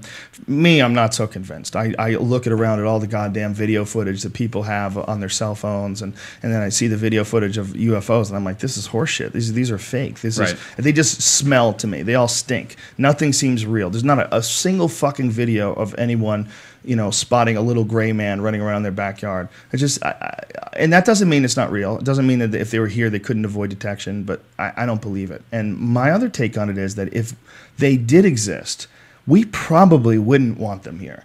Because guess what? They're not going to just let us run things as usual and give us more information so we can blow each other up quicker. Right. No, they're going to treat us the same way we treat dolphins and whales. We don't give a fuck about them. We kill whales every day. Not you and I, obviously, but people in this world kill whales every day. We take dolphins, we Americans do, and we lock them in fish tanks. We take these amazing animals and we put them in a fucking swimming pool, and we don't give a shit about them. We really don't. We just when they say an animal to, escaped from a zoo, it's like that's because you put it in a prison. It escaped. It went home. You asshole. You got free of your fucking jail. It didn't escape. You lock this guy up for nothing. But why would we think that anything more intelligent than us would treat us any differently than we treat the most intelligent things that we're aware of? Chimpanzees and dolphins are the most intelligent, and orcas are the most intelligent things that we're aware of. We just lock them up. We don't give a fuck, man. We experiment on them. We put them in cages. We teach them how to do tricks for our amusement. Why the fuck would we think that aliens would do anything different? We steal their babies, man. Chimpanzees, dolphins, orcas, we steal their fucking babies. What if we are a zoo for the aliens? We very well could be, man. We very well. What if they are just walking around right now invisible going, can you believe they're doing that shit? Right. Oh my God. Well, let's make this guy do that and see what happens. Like, oh my God. Well, if you think about, what we're capable of right now, you ever go to the wild animal park in San Diego? Yeah. It's fucking amazing, right? Huge place. You drive around there. I mean, these animals have habitat, dude. Did you ever feed the giraffes? I actually never went there, but that's where Cliffy B is getting married. Oh, is he really? Yeah. Powerful. Like on a giraffe? Or? He somehow got it set up. Yeah, he's going to get... He's a crafty dude. That sounds like something he would do. It's an amazing setup. They have a lot of room. These animals, it's not ideal, but they have a lot of room. So just extrapolate that. Take that to 100 million years of evolution or whatever the fuck, who knows how long, life can exist on certain planets, and they could be so fucking sophisticated. They could have not just created a planet, but engineered our whole environment. Right. Well, let's see what happens here. It's truly Sim Earth. Yeah. The same way we do it with ants in video games, or now people in The Sims. Like, what if they just let's see how this one turns out. Could you imagine if the whole idea of asteroidal impacts and a mass extinction events was actually a programmed cycle? that we're just not aware of it. We just are still assuming that there's sort of a random nature to all these rocks out there colliding, but really they just happen every certain amount of millions of years, just some sort of a global reset that just keeps going on. Getting defragged. Yeah, until your civilization becomes so intelligent that it can spot it and prevent it. That's the mad race. That's like the test. Yeah, the mad race is to get off the planet in some sort of an artificial environment that you control, be it a large spaceship or a giant artificial planet, and to avoid all the cosmic impacts, solar flares, all the really big shit that happens, supernovas, like when hypernovas happen, everything anywhere near it in the galaxy just gets cooked instantly. And that shit can happen to us. That's why I hate that I wasn't fucking alive for the space race.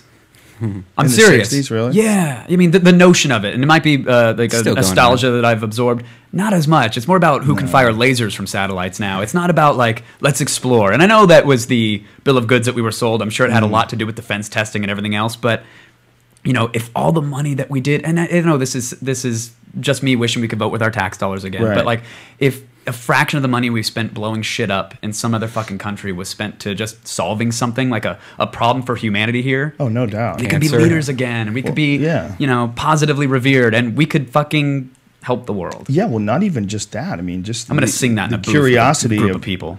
The curiosity of expression of just traveling the fucking universe and finding out what it is like on Mars. Have humans set up some sort of a civilization on Mars where they what is that called? Where you take a Total Recall? No, where you take an environment and you sort of engineer it to geoforming. Like there's like geoforming. Yeah, when you recreate. We need more ozone. All right, let's do that. We need some water here. Let's ship that in. Let's terraform on this level. An environment. And that they said that you could do this. That you could take machines and you could build them on Mars. Massive machines, like literally the size of cities. Like they would be like a Manhattan-sized machine, and that machine would just be pumping oxygen into the environment, and that somehow or another it's called the reactor, and Quaid starts it with his alien hand.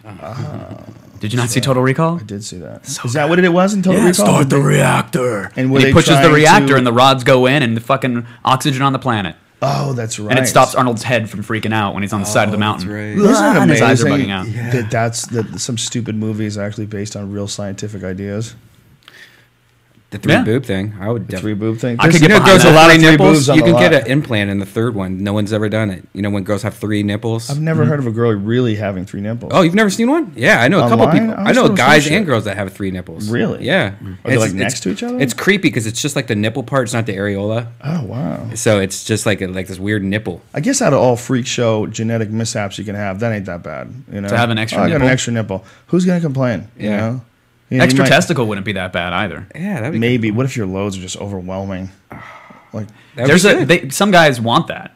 Yeah, maybe it was too much. I saw a product at GNC called Max Load next to the checkout counter. GNC on the counter. I took a photo of it. It made me laugh so hard. I tweeted it and it said, "Come harder, come longer, come like better." It was like 3 hits and there was like fucking Max Load or whatever. Yeah, on the counter. But at the checkout counter, like where a take a penny, leave a penny should be. It was like, dudes, come harder.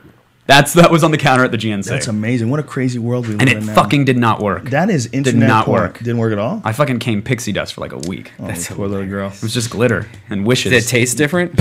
No, citrusy. Do you think that's the internet that's got people so desensitized? There's fetish porn now where they're using fake dicks and pumping gallons of fake semen out of them. I've seen to splash all over people. So and they're doing like drive-by cum shots and like splattering girls that are just walking down the sidewalk. Okay, and that's actually pretty. That'd be hilarious if that's how the gang settled their warfare with drive-by cum shots. That's actually pretty funny. It'd be brilliant. Well, what are they going to do when CGI gets to a point where everybody can afford it, including porn companies? Right, and it's on your phone. It'll be real time. They have like Japanese. What is that called? That hentai. Hentai? Yeah, where the tentacles look real. They'll have that, but in realistic human form. They're so close, dude. They're so close. Oh, yeah. Women will just get I think it's going to be procedurally generated, dude. You're going to be able to go to a website and through series and knobs, select exactly the kind of woman you want, fucking slide her tits, choose her height, the hair color, select the scenes and positions, and hit play. And that shit is going to auto-generate, and it's going to destroy humanity. What'll happen first? Holograms or virtual reality that's super realistic?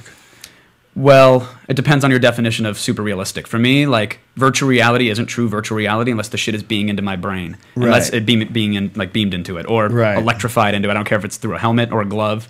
But until my brain is being tricked to imagine ones and zeros, I'm not going to call VR VR. Do you think it's impossible to do that without some sort of an electronic aid, or do you think that they'll be able to figure out, I thought at one point in time, I don't know about the science behind this because this is all just out of my imagination, but that there may be a frequency that they can tune into, that the human mind can tune into for whatever reason. Right. That they may be able to find a frequency that you could tune into where when you put yourself in a relaxed state, it can generate thoughts. You know what I think? I just had a bizarre thought about that. I was like, no, what they'll do is they'll engineer, because like the transhumanism thing, they'll create a chip first that allows you to perceive that, but you'll still need power to generate it. But then we'll get so good with like fucking manipulating molecules and DNA, we'll create the cell that will be put into something virus style that gives people perception to that. So imagine like a chip for Bluetooth or Wi-Fi. We're going to engineer that on a biochemical level so that you can now perceive this thing. So you and I can communicate telepathically. This device can beam the images into me.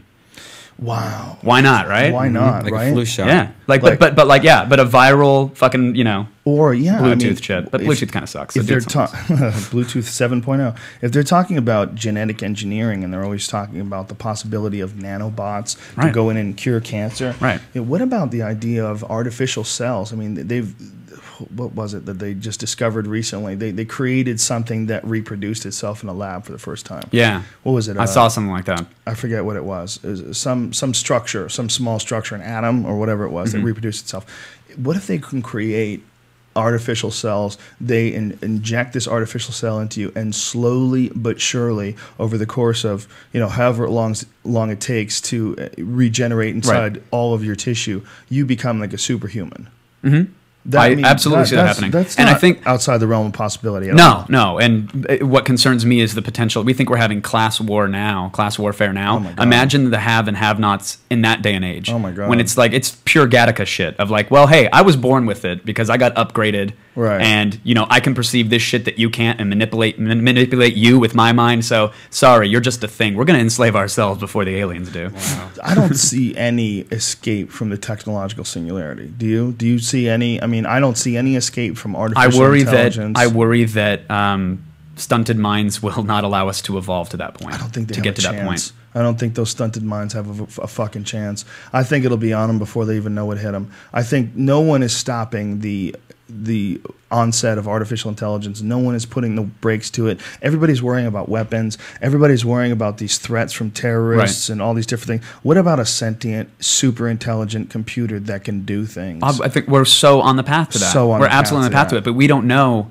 It may look at us and just go, "You're molecules. Yeah, exactly. I could use you more efficiently. Thanks." Yeah, exactly. We don't know if it's going to be that way. We don't know if whoever gets it first, whether it's the U.S. or the Chinese, they're going to put a hook in it that allows them to use it for whatever they want. I think it's we don't really know. Like the AI might become the next nuclear weapon before it becomes sentient enough to stop ourselves from blowing the shit out of each other. That is possible, but I don't think that's going to happen. I think once something becomes sentient, we're done. I don't think we have any more say in anything. And I think the idea of controlling it, once it has the ability to rationalize and realize how silly we are I agree with that. As a species. I agree that if we get to that, form. it's going to happen. But there is a sliding scale of fully sentient AI and where we're at now. And I'm worried that right here, when we're almost there, right here, it's going to be just powerful enough and someone's going to have it and use it to take the rest of the world up like that. That is the Mad Max scenario, right? Yeah. That's the story that they tell after the apocalypse. That's it. After it's all over. Of how close we were, and the scientists sit around and discuss how close we were to changing the world. Close. And now they realize that they're old men and there's no medicine around anymore. You barely can find gasoline. And we could have had it all. And a few greedy men who still live on with that AI still have it. And then 10,000 years 1%. from now, people find all these different ruins in America when America's covered with ice and then the ice withdraws again. Just like it's happened before, right? Absolutely. Fuck. And maybe they'll find a thumb drive frozen in ice and maybe one day figure out how to, unencrypt it. But I doubt it. I doubt it. But they do find things. They do find some old fucking shit they can't account for. The idea of glaciers, though, the real problem with glaciers, we had Graham Hancock in here. I don't know if you listened to that one. He's a fascinating dude who... Are you talking about chicks that look skinny from the waist up? Oh, those are icebergs. Sorry. Glaciers. Chicks that look skinny from the waist up are icebergs? Call them icebergs because above the surface they look all right, but down below it's... Oh, that's hilarious. So I'm sorry, glaciers. Glaciers move on land and essentially grind everything underneath them down to nothing. Yeah. Because they move, several feet a year or whatever they do. But they're essentially a mile-high sheet of ice that's slowly moving its way across the ground. And anything Out of my that way, used bro. to be there, any buildings, anything, done.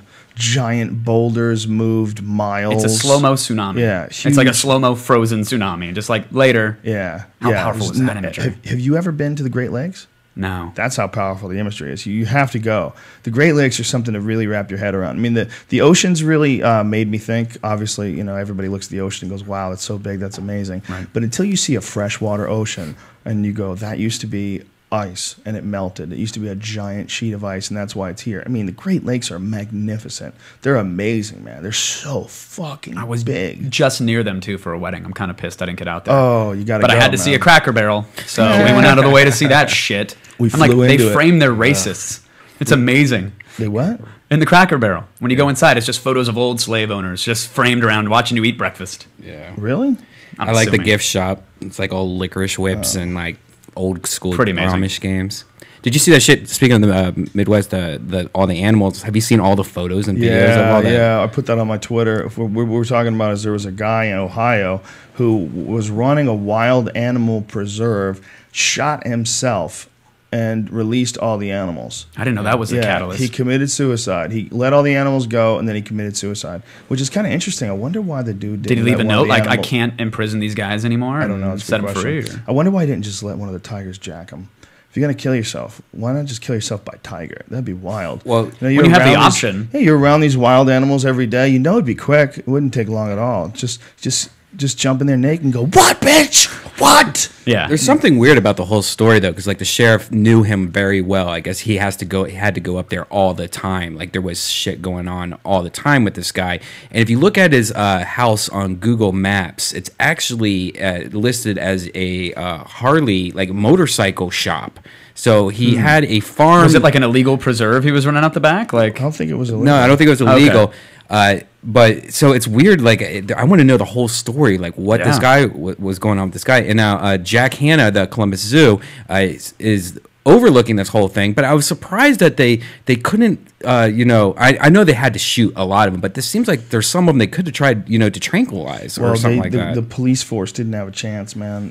What was going on? Yeah, was but that the zoo honestly is like 30 miles away from where this happened. Yeah, but do you understand? Do what they I'm have saying? the They didn't have a resources to get out chance. there? Like, I the mean- animals were out, and there's people living there, and there's 50 animals, and tigers and bears and right. shit. This They isn't just- Mountain Lion yeah. poaches poodle on Runyon Canyon. Yeah. This is If you go to my Twitter today, while we're recording this, a lot of people get this online, but today is October 19th. So if you go to my Twitter on October 19th, I retweeted somebody about this. The guy's name is Kenny Royer3. He looks like a winner too. He might be. Have you seen his face? Here's his face right there on Ustream. It's okay. Anyway, I went to. What did he write? Did he write a story about it? No, or? he tweeted it to me, and I okay. retweeted it. But there's a photo. If you go to clevescene.com, I guess that's a Cleveland website, clevescene.com. It's very graphic. There's an image of all of these animals just laid out, murdered. Yeah. Tigers and bears, a bunch of them, lions, panthers. Were they all like in a dead. group? Yeah, they're all in a pile here. They God. they hunted them down. I see that? The cops hunted them down. Yeah, come on over. The cops hunted them down and just shot them all. You got to think of what the cops are dealing with. The cops are dealing with 50 fucking killers, 50 wild killers that are aggressive and they're wandering the streets. Mm-hmm. They got to do what they got to do. It sucks that these animals had to die, but you know what? It sucks these animals were in a fucking cage in some asshole's backyard. Well, how is one guy able to release all those animals? Like, was there nobody else on I this think it was preserve? it was his gig. It was his. He just unlocked them all. And So that's one guy and it's responsible I talked for to all my that? sister who lives very close to this, and I said, what are they saying to you guys? And they're like, well, they're saying that they're shooting all the animals because they all have herpes and stuff. Is what they're saying on the news. Is that the animals are all infected with The some last kind of. thing you have to worry about is the tiger with herpes. You don't know the way I think, dude. I'm like, I have a chance to fuck a lion later, bro. I'm fucking YouTubing this. And get some lion herpes. Your dick looks like a cactus. Your dick just grows these cactus things off the side of it. Yeah, but I guess something about herpes. That's No, what they're saying. I think your sister's crazy. No. No. You don't believe me? Well, they might have been Lions saying that aren't to. given- They might have been saying that to people too, so they didn't feel like, oh, you're killing the tigers. I know they treat people like they're idiots in Ohio, but they don't treat them like they're that stupid. Yeah, it says Muskingum County Sheriff says monkey with herpes virus still missing. Oh, that's the one they haven't got yet. Oh, Yeah. you know what? They probably don't want anybody. They don't want anybody keeping that as a monkey. pet. Hell yeah. Right. Maybe that monkey knows things. Maybe you get that monkey, and that monkey's one of those fucking Planet of the Apes monkeys Right. that starts talking to you. Did you see that they remake? they know that there's an alien coming. They know that there's an asteroid. You can't stop it. The alien's going to land right before the asteroid. There's a little monkey talking to you. Did you watch the Planet of the Apes remake? Did you guys see that? No. Yeah, and we talked about it a couple times. I liked it. I didn't like the see it. special effects. It's badass. It's fascinating, you know. When you talk about manipulating genetics, you know, it's not outside the realm of possibility that they've already done something like that. They've already created some sort of a chimpanzee human being hybrid. Well, dude, when they tell you the shit that they tell you they have done already, you know that Exactly. there's a clone baby being Sure. monitored right now somewhere Yeah. out there, and they're seeing exactly how that worked. And genetically engineered kids out there, Yeah. they're running tests on them right now. Like that's absolutely happening. I've always said that by the time they tell you that they're capable of making a clone, the guy telling you is probably a clone. Right. It's been that There are long. clones. Yeah. I'm the proof. Here you go. I wonder how far ahead they really are. I would really love to know. You know, every now and then I hear like whispers of things, of technology, of like military technology that's so far and above, you know, the realm of what we currently think is possible. When Well, you always hear like they have the satellites that can zoom in on a hot dog on your grill, and they had those in 1983, man. right. They probably do. I don't know. You know? I've never seen any images from space that were like really clear like that. Like they could read a license plate. I've never seen that. Well, there was a point in time where they had Google imagery quality map, and you weren't able to see that. And now Really? we can see that, and then we can see 3D versions of it and street views and all that other shit. If we have access to that data, you know they've got better access than that. They have to. They've got to have real time video something. Yeah, there must be some. And I don't have creepy shit. look. I have a tinfoil hat that says I bet they have it, but that's Yeah. about it. Well, when I was hanging out with my friend Mike Swick, Mike Swick's a UFC fighter who used to live in Russia, and he was doing defense contractor work over there. And they had an American building, and they would find bugs the Russians had installed in their buildings. And he said they were so sophisticated. It was so far above anything they'd ever seen before. They had monitoring devices that were powered by the movement of the building. By the you know subtle how- vibrations. It's like No. You know how buildings sway? Yeah. There's a subtle swaying back and forth. That was powering these listening devices. Yeah. They were that sophisticated. that's like those shake to charge iPod holders. Like, but they have it on that level that they can get the sway of a building and a device Fucking low A. powerful enough and mesh networked enough Yeah. to spread those ideas. And that's how they were listening in on shit. China was just involved in a huge scandal for that. Was it China or Korea?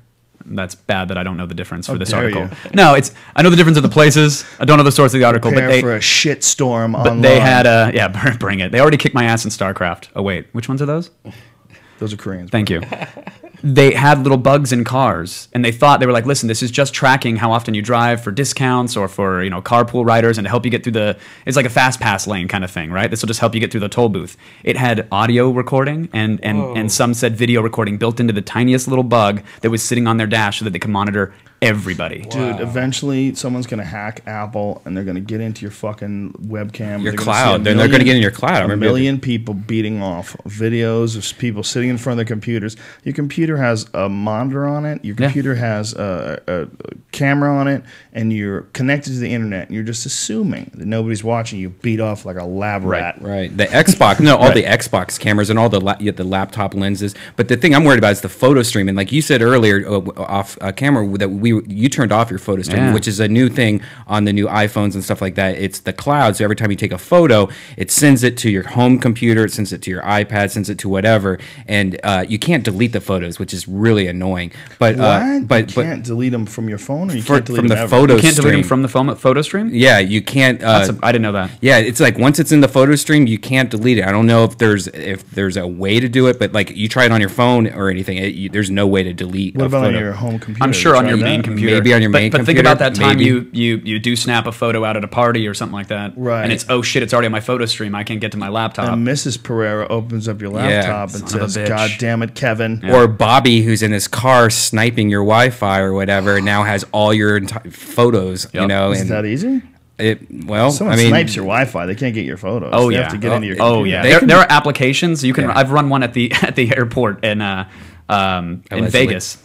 And you run it up on your Mac, and you connect to like the public Wi-Fi. And as people browse Facebook and as GIFs and JPEGs pop in, it automatically reassembles them on the monitor for you. Oh so you can my sit God. in the lobby of a small airport and just look around and see what everybody's looking at. Oh one of my God, favorite Mac things- or PC? This was a Mac program. I think it wasn't Kismet. There was I'll give you the app. So does everyone else have to be on a Mac, or can they be on no, anything? if they're just connected to Wi-Fi and browsing certain services my and certain God. packets are coming in, you can do that. So PC or Mac, no matter what it is. Yeah. So that's it's just not it's the secure. Wi-Fi.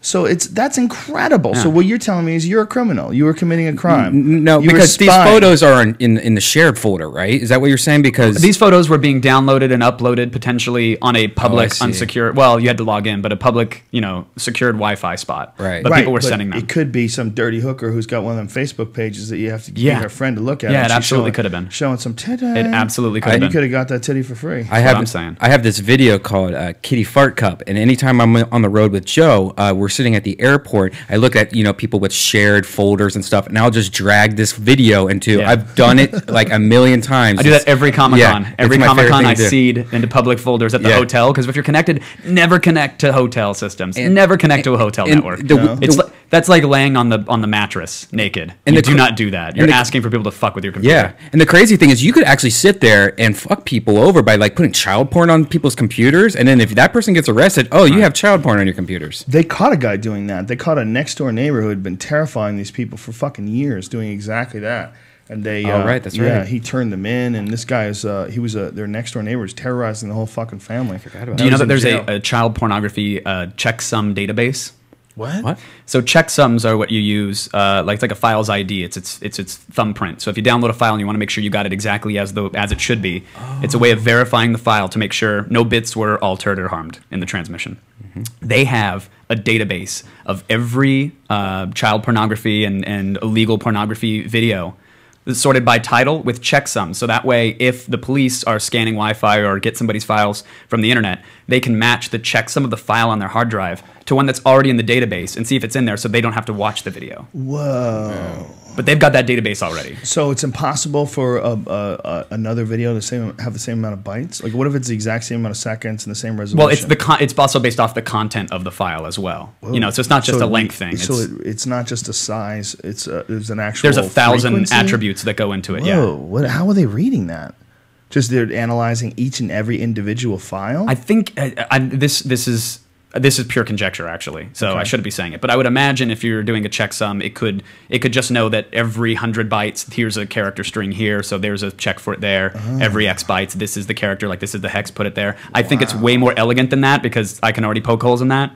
But well, think about how crazy, there is a way to do it. Think about how crazy Shazam is. Think about that thing, that program where you go to a club and there's a song playing and you like the song, so Right. you press Shazam, it sends a signal, and 10 seconds later it tells you what that fucking analyze song the is. file. Here it is. And I'm not exaggerating. If you've never Right. used Shazam, it's fucking incredible. It's 10 seconds later. Think of that. It's basically the same thing. But They're they have that now analyzing for data. TV as well. They Yeah. have that for video. Yeah. They're going to have that for all that shit, Yeah. like the image and app recognition engine. What a weird world we live in right now. Have you guys talked about Siri becoming Skynet?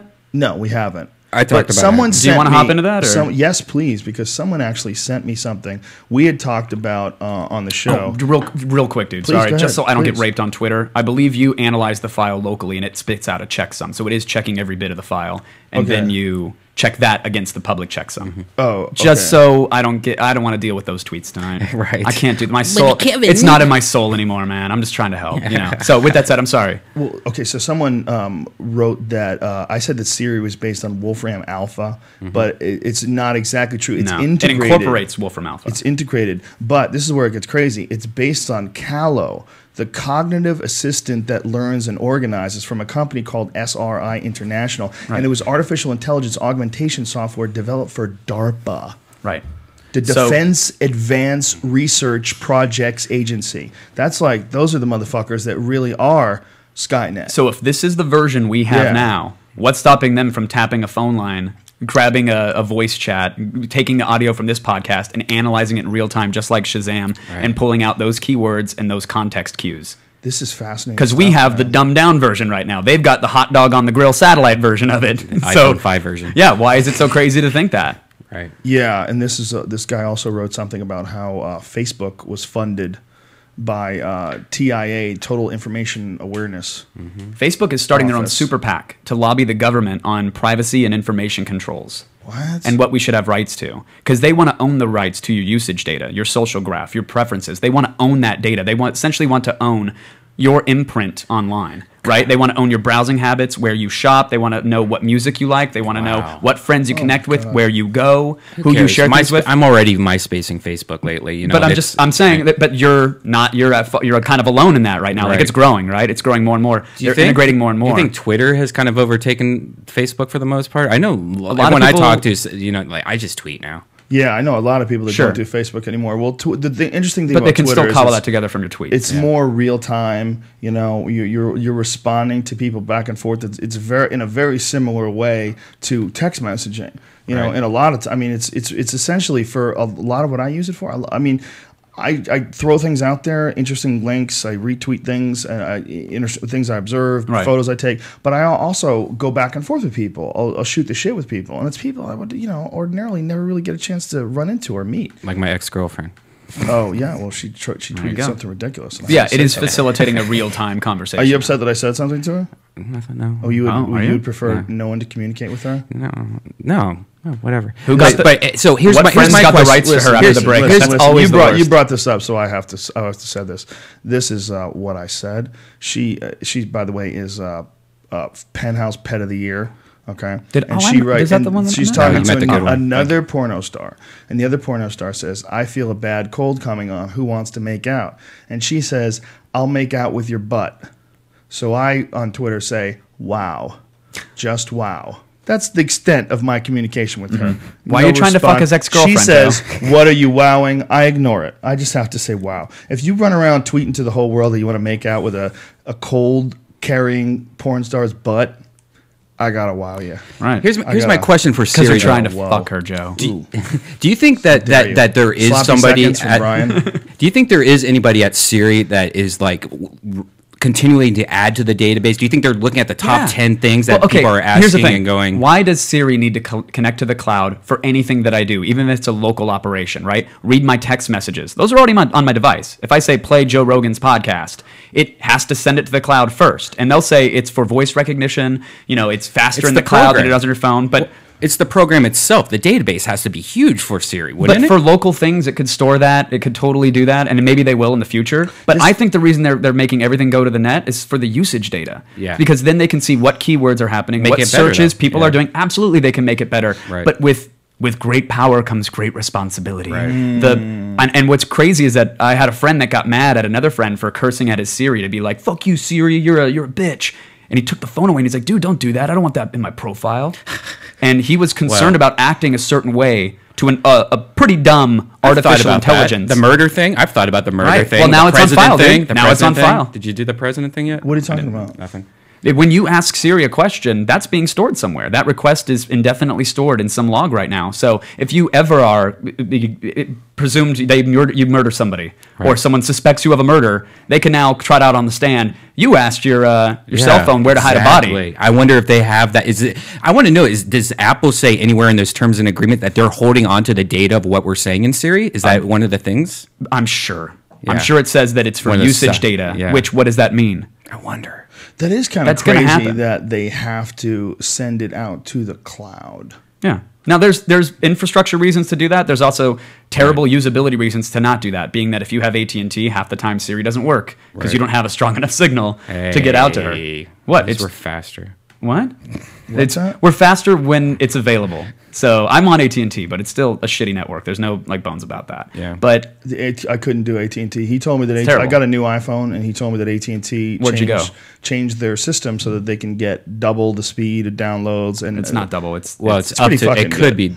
It's 3.5G. Well, I Whatever it is, tried it it's the other. excellent. But it's faster, yes. Yeah, whatever it but is, it's LTE is excellent. going to blow that away. The next iPhone Oh, yeah, with LTE on absolutely. Verizon is but going to be amazing. I don't have that in my current one, but I do have Verizon, and I just was unable to pass on Verizon. Why I said- Verizon's just too good. Why I said double is I actually had my girlfriend's new phone, 4S, and the foreign, both on AT&T. Did both at the same time. The What, speed 4S test? was double the speed nice. where I was at. That's great. Which was my That's house. in a really good area. I mean, I don't get those speeds anywhere myself. I You're still get drop congestion. calls in the canyons. Yeah.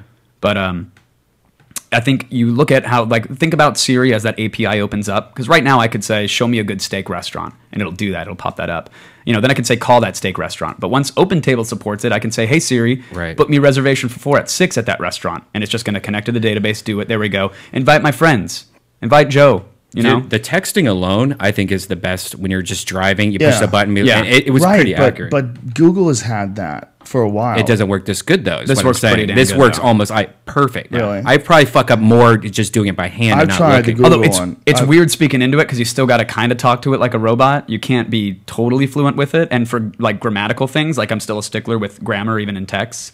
So I'll be like, hey Joe, comma, I'm going to be a little late, period. Hope that's okay, period. Does it write period and comma? It actually drops the period in there. Always. Yeah.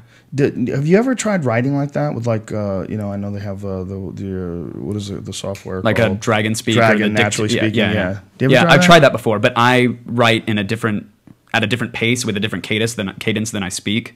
So for me, it was really disjointed. Like I would say something and then be wanting to change that. I edit as I write. Yeah. It's really, really a terrible way to write. But doing that verbally was even harder. No, my brain was already past the sentence, and I was like, oh shit. I agree with you. As a matter of fact, I like the idea of it, and what I had thought about doing was writing at the same time as running the program in the background. So the program would pick up some of the words and some of the things that I would say. So just in case I couldn't remember what the fuck I had said while I was writing things. But I agree with you. There's an intention to actually physically typing out each individual letter. There's the way I describe it is if you write the word occupy, it takes longer to write the word occupy than to know it. Then just say occupy. Boom. Or to know what you're saying, to Right. know what you're thinking. So it forces you to think about things just a little bit longer. And it creatively, to me at least, it opens up different avenues for possibilities, for potentials. Like the way I always get my biggest like uhs is when I'm writing. Because like, I mean, I get them in ad-libbing on stage and stuff. Sure. But in actually sitting down and writing about something, that's when, you know, just paths just appear. You know, roads just show themselves. You know, and I don't think you'd See, I get crippling anxiety. I love to do it, and it's so releasing. But when I do it, I see those roads as highways that have sheer cliffs at the end of them, and I'm just gotta commit one.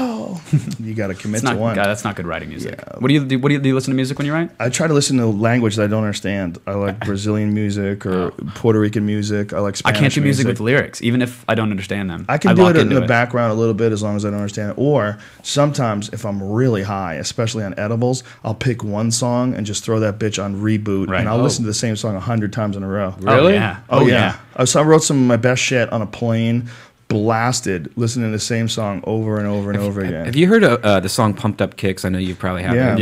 Yeah. Have you know what that song's about? We talked about this last did? podcast. I didn't know we talked about Yeah, it. we talked about. I think we No, I might think- have talked about it off the air. I think we talked in the green room or something like that. Oh, okay. But yeah, that's exactly what it was. Yeah, it was how the lyrics are all about Columbine, and it's like that was one like a song I might maybe listen to like 10 times. Loved the song, and then Johnny Rotten told me crazy. like, hey, you know that's all about Columbine, and now it's even more crazy, and I love the Right. lyrics. I mean, it's scary, it's freaky. Yeah, It's- absolutely. but- And it's also crazy that people are just dancing around to it like it's pop music too, without thinking about Nam what the Fan lyrics came are. into the Octagon with that. Oh, really? That's what he was playing when he came into the Octagon. Yeah. Yeah. Interesting choice. Run, baby, run, Yeah. outrun my bullet. I'll listen to, there's like a frequency spectrum that's supposed to induce that kind of zoning out, and I started writing with that lately. It's pretty crazy. What Can't is do it it? all the time. If you search, it's like there's meditation videos, and it's like 900 and something hertz sine waves that kind of loop, but people have made them like pretty sounding, not just an annoying thing. It's just filter sweeps through a certain band pass that triggers that sort of white noise effect.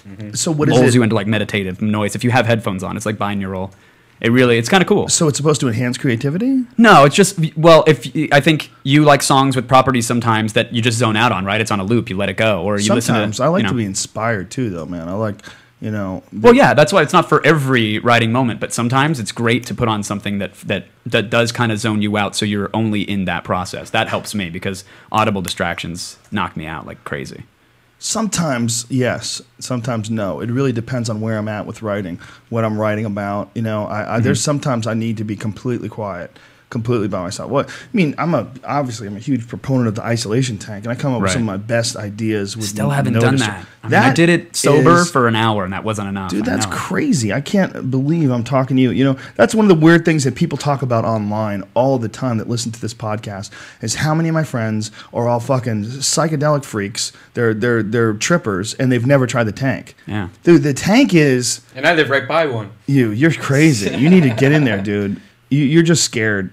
I'm not scared. I just don't have money to spend on. I'll set it up. I'll set it up. I promise you. I'll set it up. We'll set it up this week. I'll hook it up. I'll do it with you. If you're gonna do it, I'll do it. We can share one. We'll share one. Double day, bro. We'll stack it together. We're gonna do. You need to get in there, man. Anybody who's analyzing any part of their mind, their thoughts, it's the most amazing tool ever. I started to feel it probably, I mean, what I imagined was 45, 55 minutes into it, even while sober. Like, I really was like, okay, just let that shit go. You know, lose track and control of where your fingertips end and the water begins. Just shut all that shit out. And I started to get there, and I swear the moment I was getting there, bang, hatch open, like, your session's done. I was like, oh, fuck. Yeah. I caught the bug. But I got to get back in there. It's just like, you know, we were talking to him in the kitchen before the show. He was asking me about dreaming and, you know, what different nootropics that create or enhance the possibility of lucid dreaming. Right. And the thing about the lucid dream is that it's really slippery because once you realize you're dreaming, you kind of wake up real quick. And that's the thing about the tank. It's like these states that you can achieve. I've achieved some really bizarre states. The most bizarre one, I've talked about this before, but it's so fascinating. I have to bring it up, and I never do it justice. I was in a jungle, and I was with this indigenous population. I don't know what their language was, but I understood it. They were making a bunch of strange noises and sounds, and I was thinking in their language. See yourself? Were you physically manifested in it? I was moving. I couldn't see myself. Okay. I wasn't in a third-person shooter. Yeah. It was very first person. I was walking around. I remember feeling the dirt under my feet, feeling the leaves, and these people were talking, and I was talking with them. Or no, I wasn't talking with them. I was understanding what they were saying. Right. And as I was understanding what they were saying, I was realizing, what the fuck? I understand this, but I was saying that to myself in English. And then I was like, what is this? And then I was like, oh, this is a dream. Boom. And then it was over. But the moment while it was happening, it was so amazing because it only lasted a couple minutes.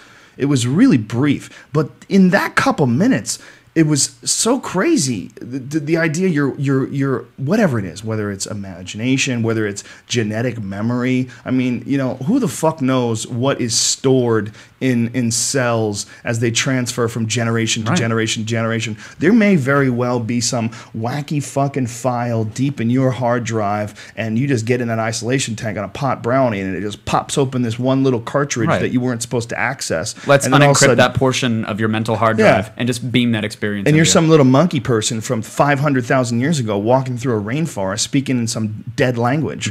Before the cosmic reset. Like that was one of those lives. That was one of those checkpoints. Dude. Here you go. It was one of the weirdest things. And the other weirder one is the other weirder one. I've had hundreds of thousands of these. Dicks. Dicks, all dicks. Like, was it a weird, like you're just surrounded by dicks? Aliens. They have a dick inside of them. The dick comes out like the tongue. The inception of penises? Yeah. The number one thing is that you can never quite get deep enough. Like there's a bunch of videos of me talking about this online, but there's one of them that some guy made on YouTube. Thank you, everybody, whoever does those fucking videos, and all you people do them. There's a bunch of people do them and take little clips out of the podcast. Dude, your community does a phenomenal job of representing you and everything you say. They do a really great job. They're amazing. Yeah, it's admirable. I'm super fortunate. You know, and I always say that, too, when I go to comedy clubs, too. You know, the people at comedy clubs always say the same thing. Like, you have the nicest fans. They're the nicest, the most generous, and I don't know how that happened. Thank you very much. I don't know what it is. I guess you put it out there, and you hope that people see it the way you see it. But or I think they respect if you don't see it the way they see it, and I think they see that in you as well. Like, you're very respectful, even if someone disagrees with you. Like, you're able to have that conversation when a large cross section of society isn't. Well, I certainly try. That's why it's inspiring to see that your fans carry that with them in common. Like, I always have a good time chatting with your fans. Always. Really? That's awesome. Always, yeah. I mean, there's going to be always cunts no matter what you do. There's always going to be a certain amount of people. I wrote about this yesterday. I was responding to a bunch of people who were being insulting. I was like, man, you got to learn how to communicate with someone as if they were right there, and so many people don't do that. And the built-in anonymity that the internet has people have, like, added it to like their rights. You know, it's almost like you're allowed to be a cunt because you're anonymous. It's like there's a certain amount of disrespect that people are allowed to like shine on people. It's like, man, this is not necessary. You know, like there was a conversation that Duncan and I were having, and that some people loved and some people just did not love. And there was some of the discussion about it was like, it was so bizarre how some people just have no problem just being completely fucking rude when they know that you're going to read it. You know, and they're talking about it in a way that's just not even remotely considering how a person's going to receive it. It's the whole age thing too. I bet a lot of these people are like 13 and 14. You're right. Yeah, you know? But there's no way we can stop that. Yeah. You know, I mean, unless we figure out some way to register. I mean, we know that Wick was posting on my message board when he was 13 years old. That's ridiculous. You know, and Is he one of the good ones? Yeah, he's great. good. He's nice. great. Yeah, he's actually going to be our science advisor when he graduates from school. I think I'm going to hook him up with a job, and he'll be our science advisor. I was so many times we talk about shit, we don't know what the fuck we're talking about, and he's pulling his hair out in Houston. Yeah. So we're gonna have to hire him. Nice.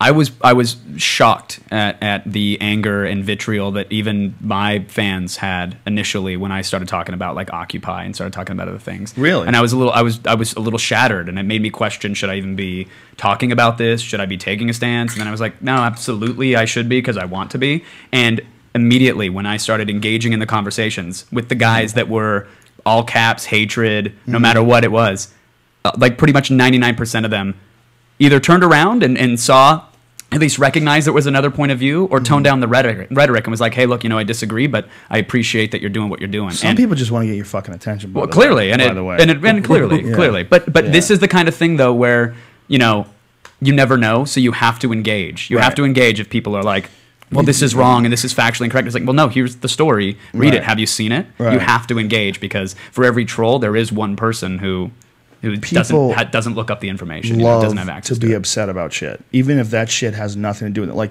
I can't tell you how many fucking people were upset at this Alpha Brain shit that I'm selling these nootropics, these vitamins. Why are they mad? But just going crazy on Twitter about it's a placebo. You're ripping people off. It's not. And this is what I said. I said very clearly, and I repeat this at every fucking step of the way. The proprietary blend that we have in that Alpha Brain is available online. If you're interested and you are on a budget, please go to a vitamin store or order the individual components online. You can get sacks of whatever those things are. Exactly. Do it, right? You can get it at a discounted rate. You could probably save like 50% or something. I don't know. If you buy the cheap shit. See, the big thing is that Aubrey's using all the good shit. So in the pills, it's the good shit. It is the best stuff that we can sell. It is the best stuff that's available. One thing I've noticed lately. But let me one point though.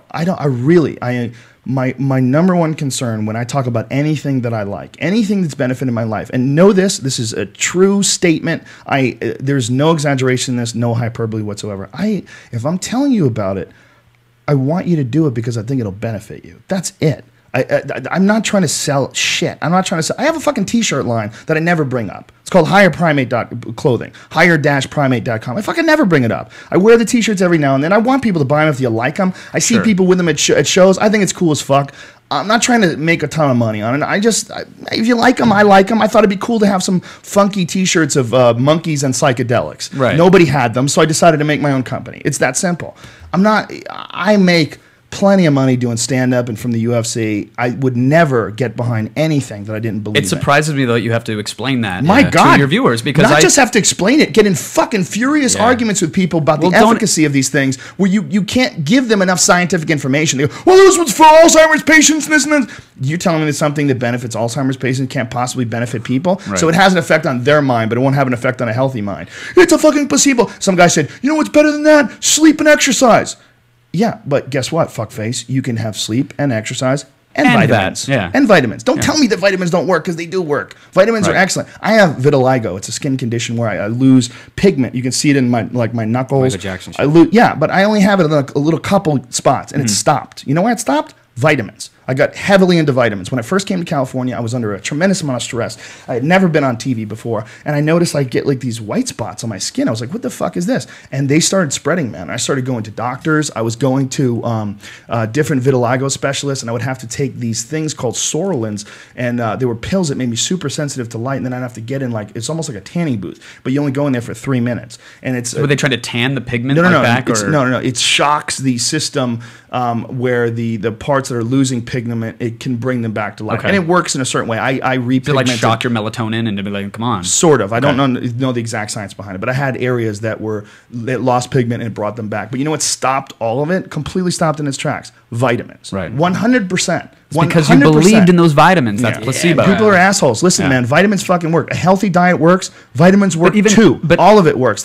And people go, what about science? Show me the science. Where do you think they got the vitamins? Witchcraft, you fuck? They're extracting vitamins from food, and the way they're doing it is a scientific method. They've done this. They've applied scientific principles to extracting vitamins, and then they sell these fucking vitamins. If you don't believe in Alpha Brain or you don't believe in vitamins, that's good for you. But if you're fucking fighting people tooth and nail on something that they absolutely believe in, you're just trying to fight, man. And I guarantee you most likely what it is with a lot of these people is they're not happy with their own life. And they're probably smart, but they're fucked up. And what they're doing is they're focusing something, whether it's online, whether it's an argument, whether it's trying to win a flame war or whatever. Right. And that becomes their distraction from their miserable existence, their garbage piling up in their fucking kitchen, their bills, their phone ringing off the hook. It sounds like the kind of person who could use a little faith in a placebo, rather than being against it. But just if it works, go with it. But here's the sad part about, the really sad part about, some of these people are very fucking smart. They're very interesting. The points that they make, even though they're nonsense points, they're very eloquently stated. They're argued very well. Mm-hmm. There's a very professional tone to the way they're writing things. I'm like, this is like a guy who, obviously there's something wrong with this person. They're really going after this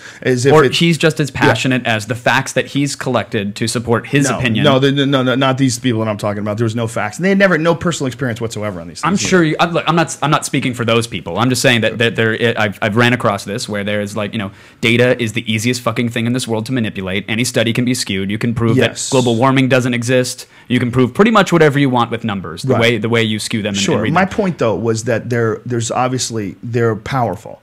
This is a good version of a human. Like, this isn't a dope.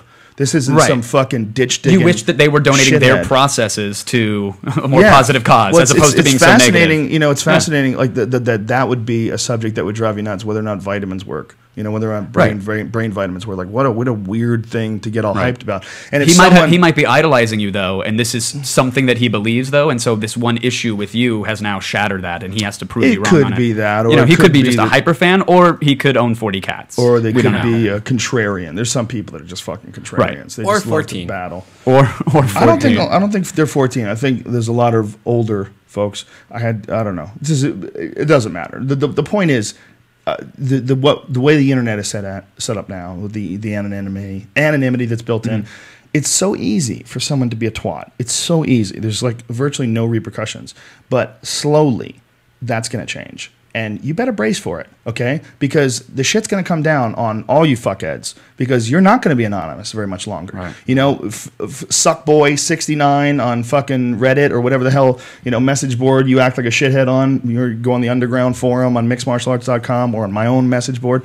You're not going to be anonymous that much longer. It's really inevitable. There's a clear trend, and that trend is connectivity. That trend is an interlacing of information, and you're not going to be able to avoid all the aspects of your life. That's why I wrote an Wired article aimed at Anonymous, which I know was opening up the floodgates for me to just be attacked, but my message to them was, hey guys, listen, I know it's fun to deface websites and I know it's fun to hack Twitter accounts, but you need to, maybe you're younger, maybe you just don't give a fuck, maybe you really are doing it for the lols, but you need to not get busted for the simple trivial shit right now, trolling people online and putting out their data, because we need you for the fight. The real fight, Yeah, LulzSec just got turned in by an anonymous website proxy. They were like, oh, wait a sec, yes, we definitely do this, but in our thing it says don't do anything illegal, and here, we're giving the cops the information. So they all got arrested. There's people that hacked, what was it, PlayStation Network? The real issue is just like Occupy Wall Street. Who's in Anonymous? Who's in LulzSec? It's an open door. Right. Any crazy, who's on my message board? It's an open door. Any crazy asshole can join up. So certainly, someone could deface a website in the name of Anonymous, and you never know. And that's absolutely happening now. Yeah. There was a fake Anonymous video posted to have a Hack Wall Street Day. And it was on a Monday, it was on a holiday. And everybody said this is clearly a plant because Anonymous would never be so stupid as to attack the markets on a holiday when the markets aren't that volatile. And they would never post it in these ways. And people are already, it's agent provocateurs. Just like the guy in the Citibank They're doing that out at the fucking rallies. You know, they're doing that as hacking. What is this madness? Those here? motherfuckers. Does anybody want an energy drink? That'd be awesome. Yeah. This is my friend Tom Atencio, the guy who was one of the original creators of Affliction. He left Affliction. He doesn't work for Affliction anymore, so I stopped wearing their shit because he's my friend. Sweet logo, though. I like and that. Now he created Limelight Fusion energy drinks. They're pretty fucking delicious.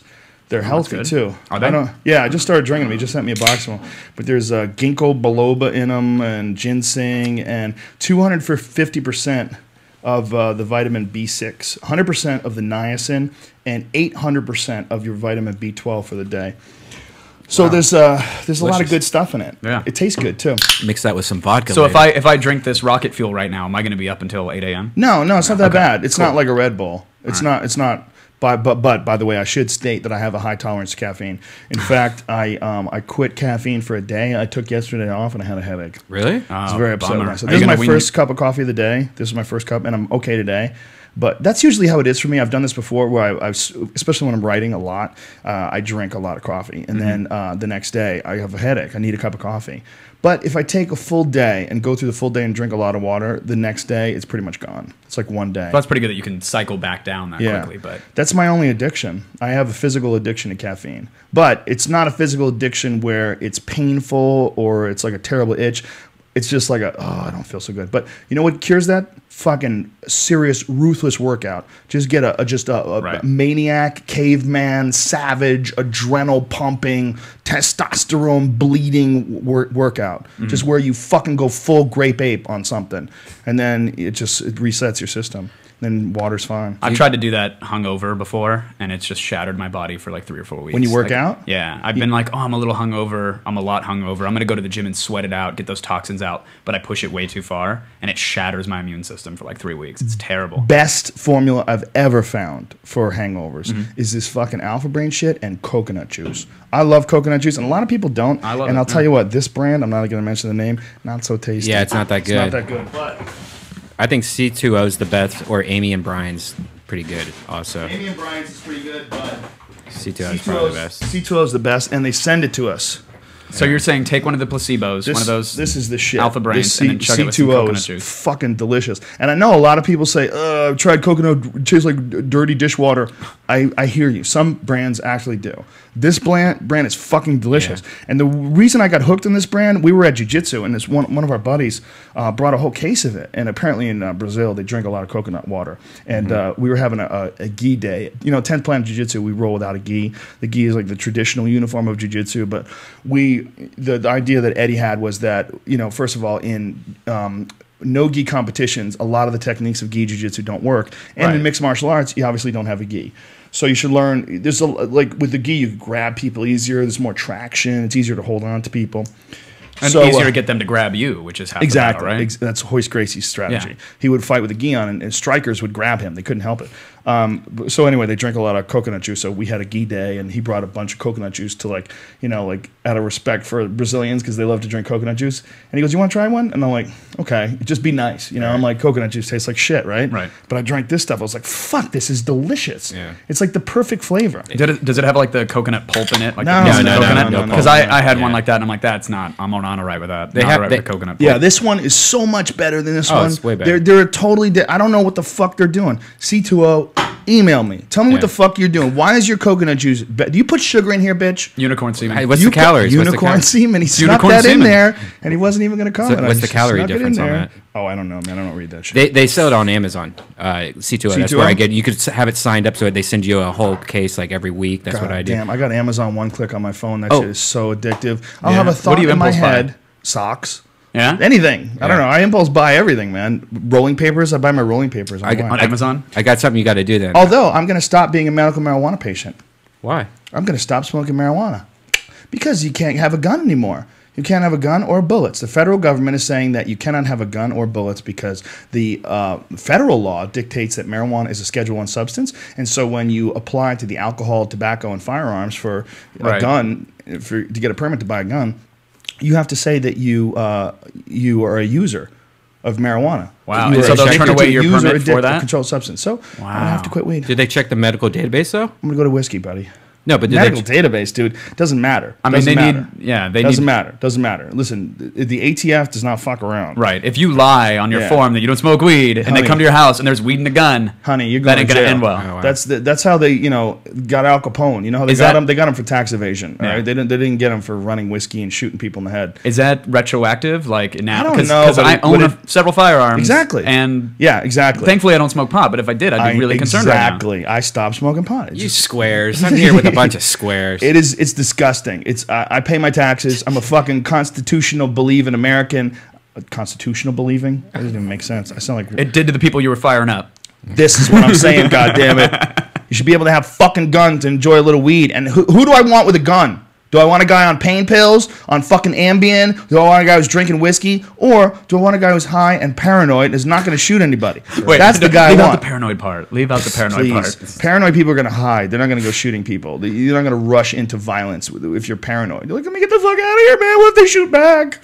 You know, I don't think that marijuana inhibits your judgment to the point where having a gun it makes it prohibitive or it makes it dangerous. I think if anything, it's going to make you a scaredy cat. It's going to make you nervous. It's going to make you more sensitive to the possibilities of hurting somebody or hurting yourself. Yeah, but I they're don't going to point to the recommend one it. dude who has a bad trip and thinks he's seeing shit about off of the- an edible and starts Yeah. shooting somebody. That's Sure. going to happen. That's bad science. Because what about the million people that don't pull their guns out because they are high? Right. And then just say, let's just let this go. But any number can be manipulated. I mean, it's It's- clearly no worse than being able to like drink at a bar and have a shotgun rack on your truck. fucking- For when you're yeah. driving home. No It's shit. no different than places No that allow shit. that. Yeah. That's fucking crazy. It's fucking crazy. It's fucking un-American, man. It's un-American to step in and say that if you want to have something that the states have voted on and you have a goddamn right, there's states' rights are supposed to supersede federal rights. You're supposed to be able to decide what you can and can't use. And the state comes along and says, you know what? We've looked at all the information, and guess what? There's a lot of people with glaucomas, a lot of people with cancers, a lot of people with anxieties, a lot of people with all sorts of different fucking ailments. Marijuana helps There's a lot of them. people who know why it's illegal and Yeah. think it's fucked up and Exactly. want to get high. Fucking unbelievable. I shouldn't need glaucoma to want to smoke weed. Yeah, the bottom line about marijuana, this is the bottom line. This is one way to look at it. My friend Todd McCormick brought this up. He said it's a commodity. It's no different than corn or apples or pork bellies, and it should be considered as a commodity. And if it is considered as a commodity, then you have to look, well, why is this commodity being kept from the marketplace? Who's benefiting? Right. And follow the fucking money. Follow the money trail. Because guess what? There's not a goddamn thing in the world that's useless, that makes no money, that people are beating down the doors trying to make illegal. Right. There's not a single one. There's not a single one.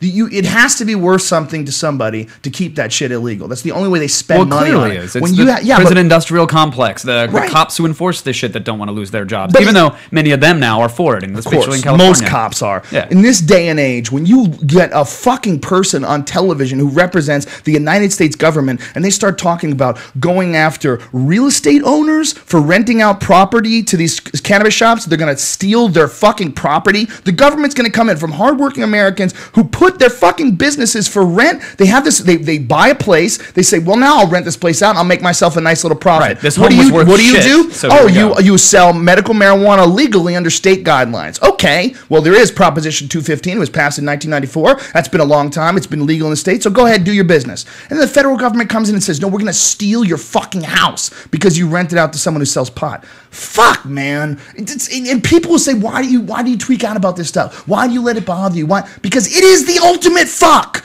It's the ultimate ridiculous thing. You have a plant that's literally one of the most beneficial plants on earth. And I'm not even talking about the psychoactive portions of it. I'm talking about the use of it. First of all, it contains all the amino acids. You can eat it. It's got high in protein. Hemp protein is like some of the best protein you can get. Right. You can make oil out of this shit. You can make fucking biodiesel out of this shit. You make superior paper out of this shit. You make clothes out of this shit that's way stronger than cotton. It sounds fake. When you start listing all the different cool shit that you can make with it, it literally sounds Right. like you're lying. It sounds like you're bullshit. And wait, this has completely better proproperties than anything else on Yeah. the market? Yeah, It's absolutely amazing. does. But wait, it grows in any weather condition for the most part, Well, in not any only that, soil? think about Yeah. all the trees that get chopped down to make paper. How much Right. fucking paper we use every day. You can make 4 times as much paper in the same acreage of marijuana, and it grows back in 6 Yeah, months. it grows back right there. Right never cycle. away. Yeah. Instead of 20 fucking years or whatever the hell it takes to grow back your paper for trees.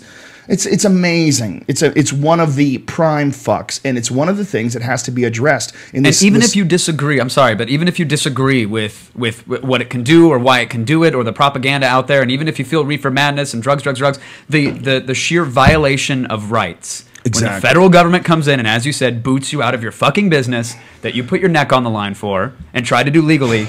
According to state law, that should have everybody enraged, regardless of what the subject is. Well, and not only that, how about prioritizing our fucking problems? When we're living in a day and age where there's rampant crime all over the place, people are getting carjacked and shot, and you look at the fucking murder rate in Los Angeles, 20 million fucking people stuffed into one small area, and traffic and nonsense and car theft and home invasions. You look at all that, and you're telling me that you need civil servants to go after a plant that makes people silly? You're going to waste our fucking tax dollars. Right. You're arresting people for selling silly plants. For selling plants that make food taste better, make sex taste better, make movies more awesome. Really, you fuckheads. It's the ultimate fuck you. It's the ultimate power move. It's the ultimate, this is not a free country move. It really is. And yet it's happening. And yet it's happening. So now what? Well, now what is Occupy Wall Street is now what? Now what is the bubble has burst? When now Occupy it's starts boiling. So when Occupy starts having signs that say "Give us back our weed," then they're going to try to roll on the movement and say that it's just another hippie movement. All these kids want are their fucking drugs. They're not going to be able to do that. I think it's too late for that. I think it's too late for that. I think it's already gotten too big. Oh, I don't think it has. I don't think it's gotten big enough with the people who need to believe it's for them. Well, it's got to get bigger. Right, but is it going to get bigger because they're going to put their ad dollars behind portraying the movement as a pro-weed, this is what they care about movement? Like, isn't this an excellent move? That's going to marginalize people at this point in time. There's 50% of Americans in the most recent Gallup poll said that they want marijuana legal.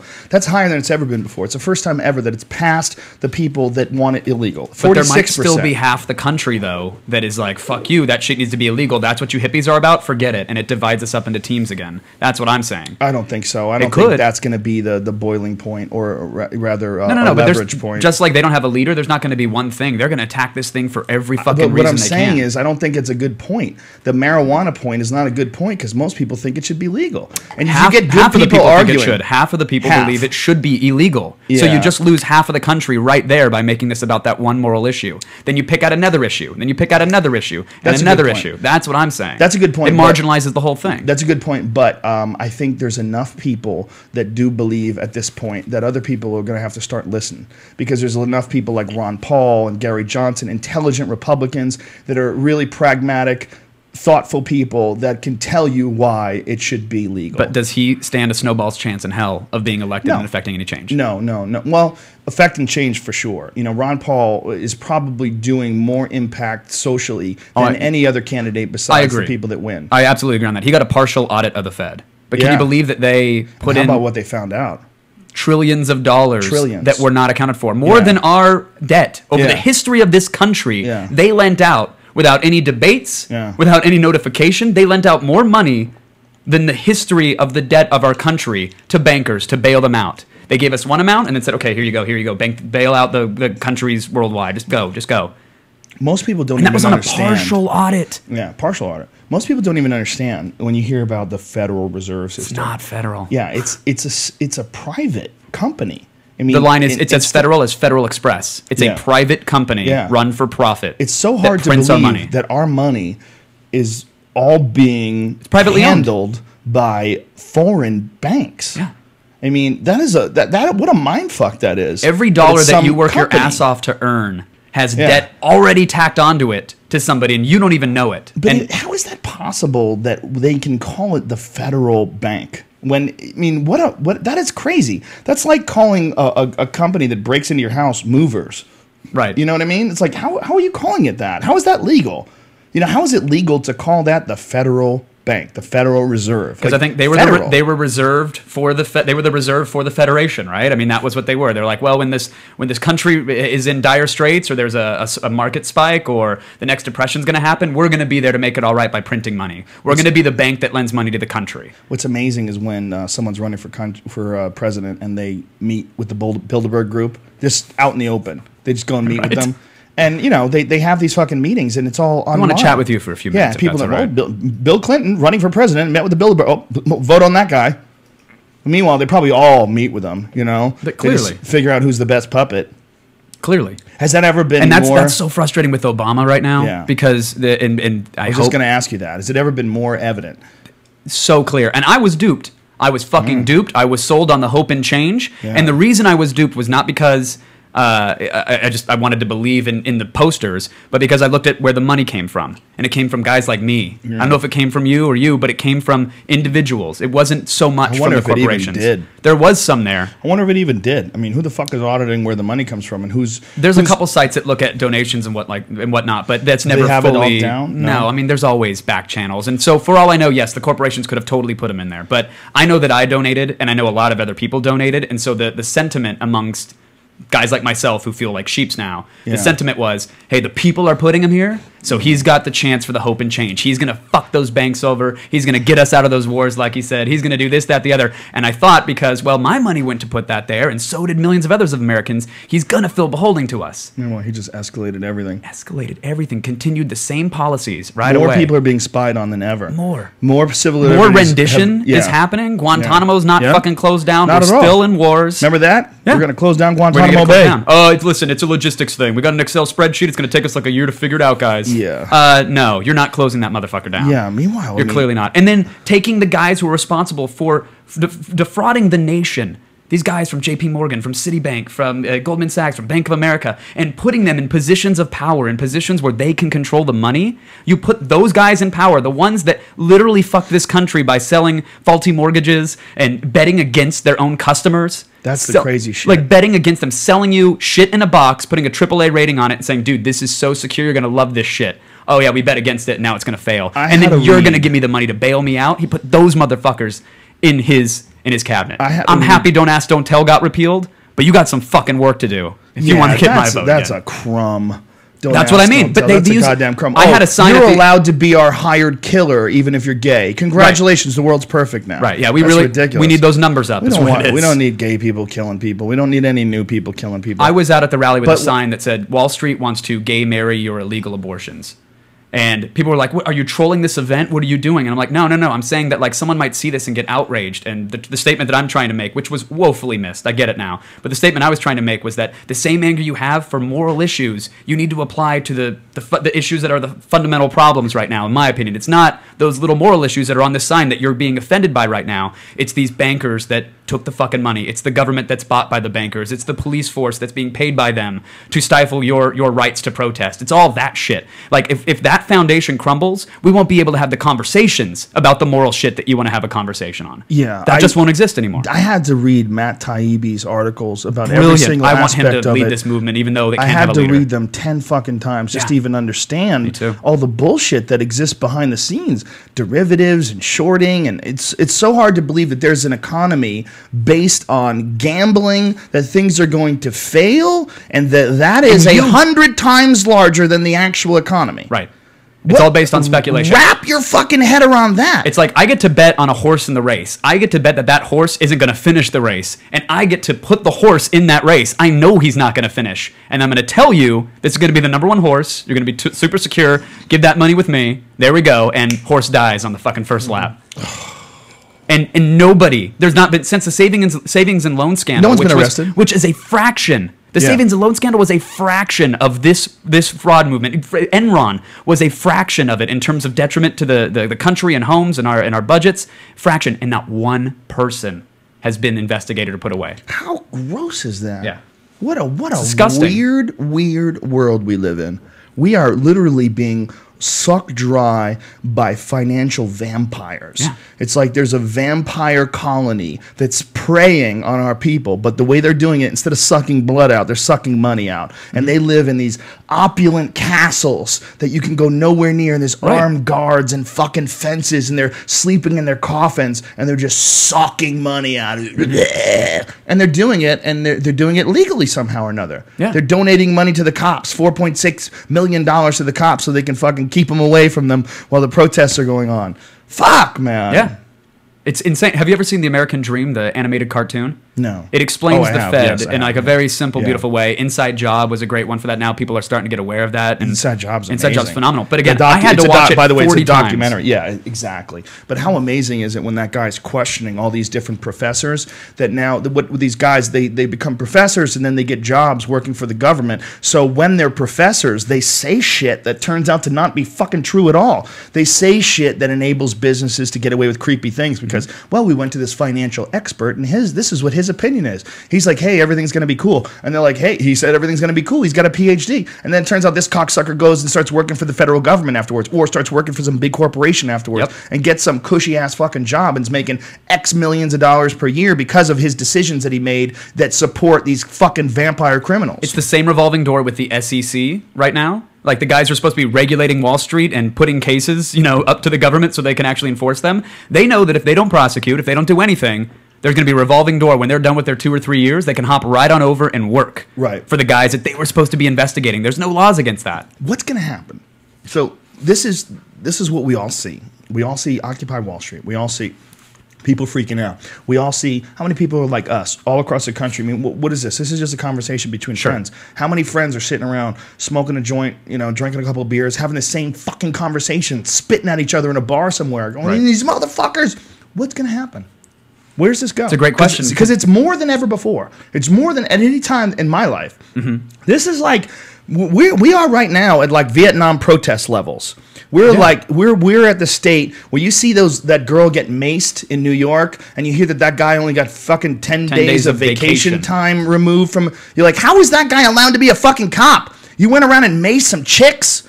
You should have to fucking fight Chris Cyborg. That's what they should do. You want to mace chicks? How about you get in the ring in your underwear? Fight that Marine that says there's no honor in pepper spraying three women in a film. That Marine might gas out. It's better to let Cyborg. Not against Officer Tony Baloney. No. He'll get the job done. You never I trust the know. Marine. Tony Baloney might have a good guard. He might be able to his guard, keep that guy off. His guard, it smells like Old Spice.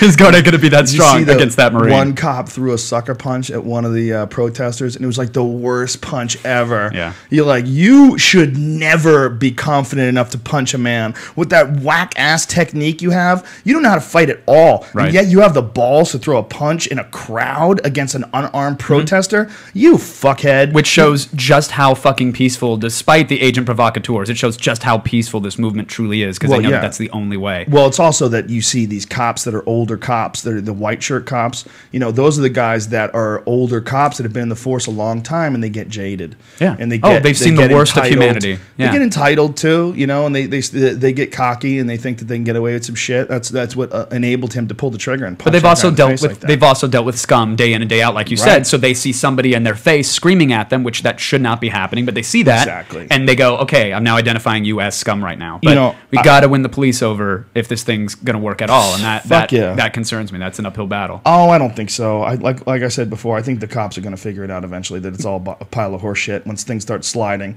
I hope so. Well, I hope. But you talked about people that are willing to commit atrocities, right? Because they've been desensitized. Right. Like they've got enough non-lethal arsenal right now to fuck up a lot of people and still feel like they're not being lethal. They're just being okay. They're just following orders. Right. They're just worried about their paycheck as well. And that will be said. But pepper spray is one thing. They've got the sonic weapons. They've got fucking rubber bullets. Like you look at revolts and revolution throughout history, they never had the weaponry that they have right now to use against their own people. Right. That's what scares the shit out of me. Well, that they could flip on a ray gun and it will microwave your intestines. You are so freaky, man. Google it. Get this guy together with Alex Jones. There's video footage from a news reporter taking a microwave beam weapon from like 10 years ago. Google it right now. And he stands in front of it and there's a click, click, click, click, click, and the guy goes, "Oh God," instantly steps off the pad. This was from years ago. So it's basically like putting a rabbit in a microwave. Yes, except it's directional. It's pinpointed. They could point it at you, or they could arc it out in a beam and say, "Here's the switch." It just cooks people. You instantly feel like your intestines are on fire. Is the way this news reporter who stood in front of it years ago described it. Back to wearing chain mail. We're gonna have like help. armor suits. Well, I guess metal does help because like if you put a can of soda in the microwave, it'll fucking explode, right? But you can't wear masks. You can't wear gas masks. You can't have sticks anymore for your sign because that's a weapon. Right. You can't have anything anymore. So they're gonna quell that shit right away. You should really watch that video. Sign, nope, that's a weapon. Oh my God! You know, there's a thing that I watched on TV the other day where they were talking about sonic weapons and what they're able to do now with sound. They can cause permanent deafness. They can cause permanent blindness. Have you seen blind you with sound? Yeah. You imagine that? Have you alarms? There's a video of that in use. I think it's in Detroit. It's either Detroit or Pittsburgh, where they roll out. There was a small union protest. It's online, and it literally announces. And I'm going to say Detroit. I might be wrong on this, but I'm just going to fucking say it. The truck rolls out and goes, "Attention, city of Detroit," from these giant booming speakers on a big black monolithic looking car with riot police in front of it bashing their shields with batons to create sound, and the thing is like, "Attention, we are going to employ sonic weapons." I think you're talking about the sonic weapons they used in Vancouver at the Olympics. No, that's what it was. I'm sorry. Yeah. Because I remember that. I just looked it up. But they were threatening to use things like that. I believe it was at one of the union protests. No, they used it. Yeah. Well, no, they used that at the Olympics for sure. So, and that was, again, years ago. And this was for a non-violent protest. They're calling it an acoustical device. Yeah, right. Bitch, that ain't a harmonica. It's a fucking sound weapon. This is a high-fidelity dispersal unit. Oh, what? God. We're going to make you deaf if you don't get the fuck out of this area. Well, they blasted some Somali pirates with it on this thing that I was watching. The U.S. government used it to keep off Somali pirates. They were coming near this boat, and they just turned this thing on. And right? They just did, and they just fucking blows their brains out, and they have to swim away. They should have news shit where it's like, in the next 10 minutes, we're going to have this thing that's going to brick your iPhone. I personally like it the way the fucking Russians handle it. The Russians go after Somali pilots. They fucking pump missiles into their boats, and then they peel them up and they shoot them in the fucking head. That's the way to do it. These sonic weapons, man. This is some lame shit. But it's going to be turned on. You need to send regular West folks. a message. Yeah.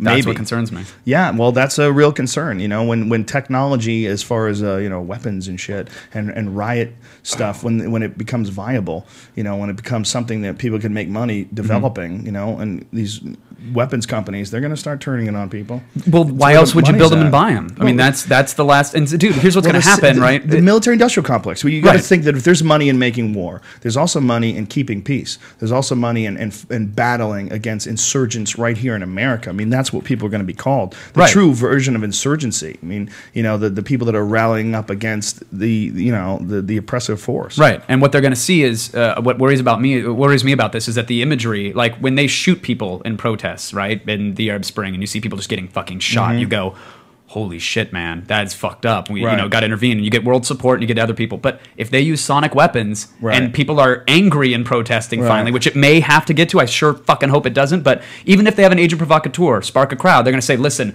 these guys got out of hand. This protest is violent and angry. And look, we didn't even kill them. We just microwaved their insides for a little bit. They won't say that. They'll say we used a sonic weapon. And so people at home will be like, well, they're being very humane to those violent people, so this isn't nearly as jarring. If they were shooting them, then I'd get up. Only 10 people went deaf. It was only 10, and they wouldn't listen. Right. They should. I had this argument with my parents, and they're like, "Well, if the police told you to get out, you're not supposed to be there. They told you to leave." I couldn't explain the concept of protesting to my parents. It gets to a certain point. It gets to a boiling point where what happens? Because it's growing. Right now, they're saying that every day at Occupy Wall Street in New York, it's a bigger and bigger crowd. Every day. People are coming from all over the world to participate in it. My friend Jamie Kilstein, they're in fucking Melbourne, Australia. They're doing Occupy Melbourne, and it's like 10 people. Fucking hippies. But they're out there. 10 hippies in Australia, mate. But they're fucking out there. bankers, mate. They're out there, but I mean it's gigantic. It's beyond gigantic. So what does it do? When you look at it, do you extrapolate? Well, constantly. There's a million ways this thing can go, which is why I'm so fascinated by it. Me too. We are living in a chapter of a future history book, or we're living at the end of our society. I mean, we really don't. You don't know. Maybe both. Maybe both, yeah. Maybe this is New World Order shit. Maybe this is when the crowd gets completely beat down and that's it. There's nothing you can do. We just be slaves to the system. Did you see Ron Paul at the Republican debate? Yeah. Ron Paul had this one brilliant thing that he said that everybody says that really pays attention to human history. He said, this is exactly how every single empire has fallen. They try to spread themselves out too thin, and eventually it all comes crumbling down. Yeah.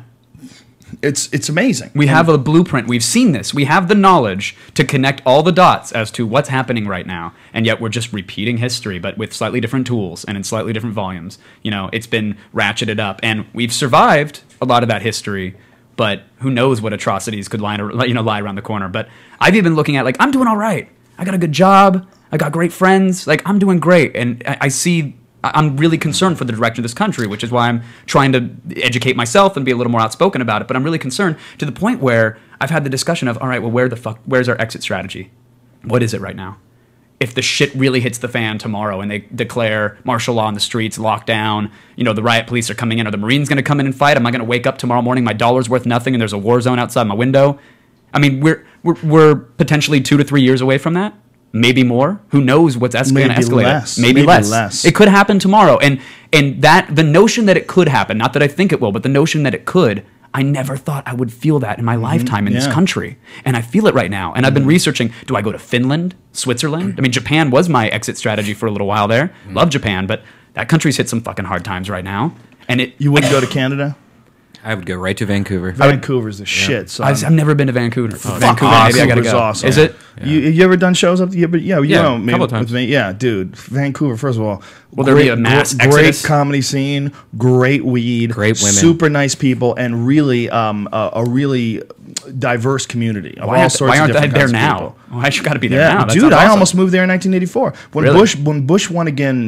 Not 84, rather 2004. When Bush won again in 2004, I just sat back, and especially because I was paying attention to the whole Diebold voting thing, right? And I was like, this is ridiculous. I watched the Hacking Democracy documentary, and I'm like, these guys, they stole it. This is not about. This is not real anymore. You got a programmer testifying under oath that he wrote code that allowed them to rig an election. And he showed how it can be done, and then did it. Yeah, and showed how there's a third party option in the software that allows a third party, other than the voter, other than the person reading the vote, a second person, another person comes in and inserts data and changes the data. And they showed how it can be done. And they had been massive contributors to the Republican Party. The idea that some company can contribute to the Republican Party and then make a machine that decides whether Republicans or Democrats win elections is madness. Absolute fucking madness. It's called hedging your bets. I got furious, man. There was a period of time over a couple of weeks. I'm a big fan of Canada. I love going up there, and I don't like the cold though.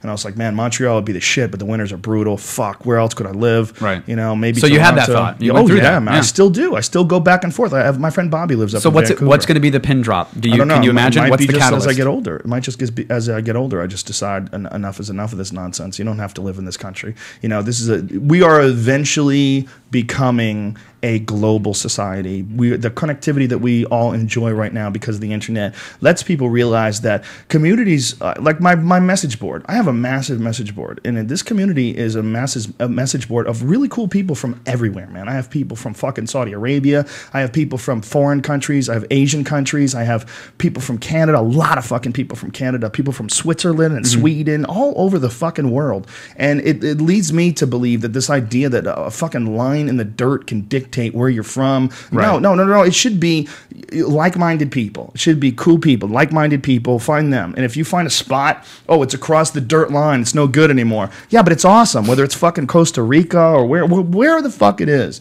If you find a place that you think that you could live a safer, healthier, friendlier life than what you're here in the center of the shitstorm. Look, I love the idea of America. I love the idea of it all. I love the idea that we saved the world from the Russians and we saved the world from the Nazis, and that we're the noblest and the most creative. I love the idea, but I don't see it in practice, and it scares me. I don't You've never been to a NASCAR game. It's not a game. It scares me to think that I'm a rube. That I'm locked into this stupid fucking system, and if it gets any worse, man, I don't know what to do. But that's what I'm saying. Like, what is it falls apart around? What is the catalyst? And that's what I've been thinking, because people had chances to get out of countries that became locked down and wars started, and then it was like, you ain't going anywhere. Yeah, they had signs. They had news reports coming out. They had all that shit. They didn't have the internet, though. They didn't have the internet. It was a different world. Right. The world that we're living in is a very strange world. And I don't know what happens when it all falls apart. I don't know. Is someone going to try to reclaim power? I mean, is there going to be an actual physical war? Are there going to be tanks in the streets? And who are those soldiers? Those soldiers are going to actually go after their brothers and sisters and cousins and neighbors? Right. Yeah. Are they going to do that? How can they? Is that possible? Well, they could be sold a message that it's not their brothers and sisters and neighbors, that it's insurgents, that they're terrorists. And that would be the agent provocateur. So we need a certain population of sociopaths to make this whole fucking plan work for the man. We're going to become Mexicans. We're Well, going to be going are you north to saying Canada. You're saying our that the country. agent provocateurs are I will be- sociopaths? yeah, we will be the Canadian Mexicans, right? Exactly. Mexican versions of Canada. Yeah, I'd rather live in a cold climate. I might even live in Alaska. I might even live in Alaska better than this. Joe, have you seen this fish with the transparent head? Have you ever seen this photo Oh or yeah, videos? yeah. It's like a real deep underwater fish. Yeah, it's a fish, and they have it on YouTube or there's photos. It's on from National Geographic, but it's actual fish that you can just see right into its brain, and like Yeah. you could see its organs and Yeah, and do you know the name of it? I think they call it a large Pacific Barreleye barreleye. This is a video from a few years ago. This was like 2009. I just saw it the other day. It looks like the fish from Sega Seaman for the Dreamcast. Yes, Exactly like that fish. It's a fucking alien world, that ocean, man. I always see That's a real alien the world. real deep water shit, like the Planet Earth Deep Water Edition. Anything on deep water, I see the life that exists on this planet, and it makes me realize how uncreative human beings are at conceiving what alien life forms could be. Oh, yeah, you know what I yeah, mean? yeah. It's like, well, this fish glows in the dark. Yeah, you probably didn't think an alien could do that. Right. This fish only exists in the infrared spectrum. How the whatever. fuck did an anglerfish develop? How the fuck did that fish develop that has a fishing rod? It has a fishing rod and a lure. Yeah. It dangles a little lure, and as the thing comes close, their fucking giant maw opens up and sucks the fish in. Yeah. It's amazing. Because all it the was different created things. by some. It was created by some alien point and clicks. You know what I mean? We are just their simulator. And he was like, "Let's try this: a fish with a fucking lure on his head, and see where that goes." There's this guy who's a chess master, and he's a brilliant guy who plays blindfolded chess against like multiple opponents. This Australian guy, and he's also a creationist. It's really a fascinating thing to see because he's obviously a super, super brilliant guy. And somebody posted this interview with this guy where he was talking about how there's what science doesn't account for, what evolution doesn't account for. How does a carbon molecule become a person? You know, and it's like, Right. it's just in their idea, it's like this idea of the soul and all these different. It's the complexity is too hard for them to grasp, so it must be magic. Right. It I gets mean- to some weird. In due time, science will help us perceive what we have to label as magic right now and Maybe. imperceivable. Maybe Maybe. not. I mean, Maybe maybe not, that's the yeah. question we're not supposed to ever answer. Well, maybe we'll get to a certain point where we realize, oh no, there is some sort of an inner code that's inescapable that permeates the entire universe. You know, Right. whatever it's string theory or whatever the fuck it is, they find some frequency at the center of all that accepts love and rejects negativity. And like it the really- Hitler video and that contact signal. Yes. No. No? No, it'd be different than that. No, they heard the signal and they're like, and then the blind dude was like, dude, I hear video. And then they put it up to a monitor and it was Hitler. And then he's like, there's more. This is interlaced. There's information And then in they there. had the blueprints on how to build the travel thing. It's exactly like that. That was a fascinating movie, The wasn't it? book was way better. Was it? I never read the the book. book was way better. Carl Sagan was a bad motherfucker. Yeah. By the way, massive pothead. For those of you who hate weed, Carl Sagan, huge pothead. Carl Sagan smoked weed every fucking day. Weed all is just a placebo. day, son. You see, Dr. Drew was talking about you on the Yeah. Conan O'Brien show, Yeah, which is good. cool, by the way. That not only has the California Association backed up medical marijuana, but Dr. Drew was on Conan being asked, "Do you back up medical marijuana?" And what'd he say? And he says, "Well, I get a lot of slack from Joe Rogan about this." Well, the reason why is because he started talking on his crazy CNN show about how marijuana is much stronger than it was back in the day Right. and how there's dangerous withdrawal symptoms. And I'm like, come on, man. Did he clarify that it might be purely psychological? That's This not is what physical? I've or- always said. You know, I don't know how your body works, but I'm pretty sure that if weed got you, it's because weed got there first. Well, and if it wasn't weed that you Right. got addicted to, it could have been You'd find cheeseburgers something else. or scratch tickets or internet porn. Whatever or- plugs that Yeah. void for you. Yeah, and maybe for some people, there's people that have extreme physical issues with all sorts of altered states of consciousness. There's people that literally must drink coffee all day long. They must smoke cigarettes all day long. They are constantly trying to change whatever state. And it could be an imbalance. It could be some sort of an issue that they have. I have witnessed it many times with alcohol. I know certain people with drugs. You know, I was listening to Ron Bennington. I was listening to Ron and Fez. And Ron is a guy who's in the program, and he apparently he had an appendix, and they wanted to give him pain pills. And he was terrified. And he's pretty sure he's got his addictions under control, but he didn't want to take the chance. And one of the reasons why is because he had a friend And this friend, I believe he said, had been sober for 10 fucking years, had been working as a counselor in a place helping people stay sober, stayed up in the Poconos so that he didn't have to go back around the same neighborhood and be around the same people. He was working it as hard as you could. He's there for 10 years, gets in some sort of an accident, has a back problem, whatever. They put him on some pills, boom, he's a junkie again. Yeah. There's some people, man. There's Absolutely. some people, there's no doubt about it, and I would never discount that. I would never discount that possibility. But what they discount, and this is my issue with all these Dr. Drew types, is that they always have this sort of and I love Dr. Drew, by the way. He's a really good guy. Yeah, he's a great guy. He's a great guy. I really love him as a person. There's nothing wrong with that guy. He gets silly sometimes. But they discount the positive benefits of it, and they make it as if it's a goof. They make it as like they go like, well, listen, I'm not going to stop you from smoking pot. If you want to smoke pot, forget about all the medical uses, because the medical uses are many, and they're very varied, and they're very real.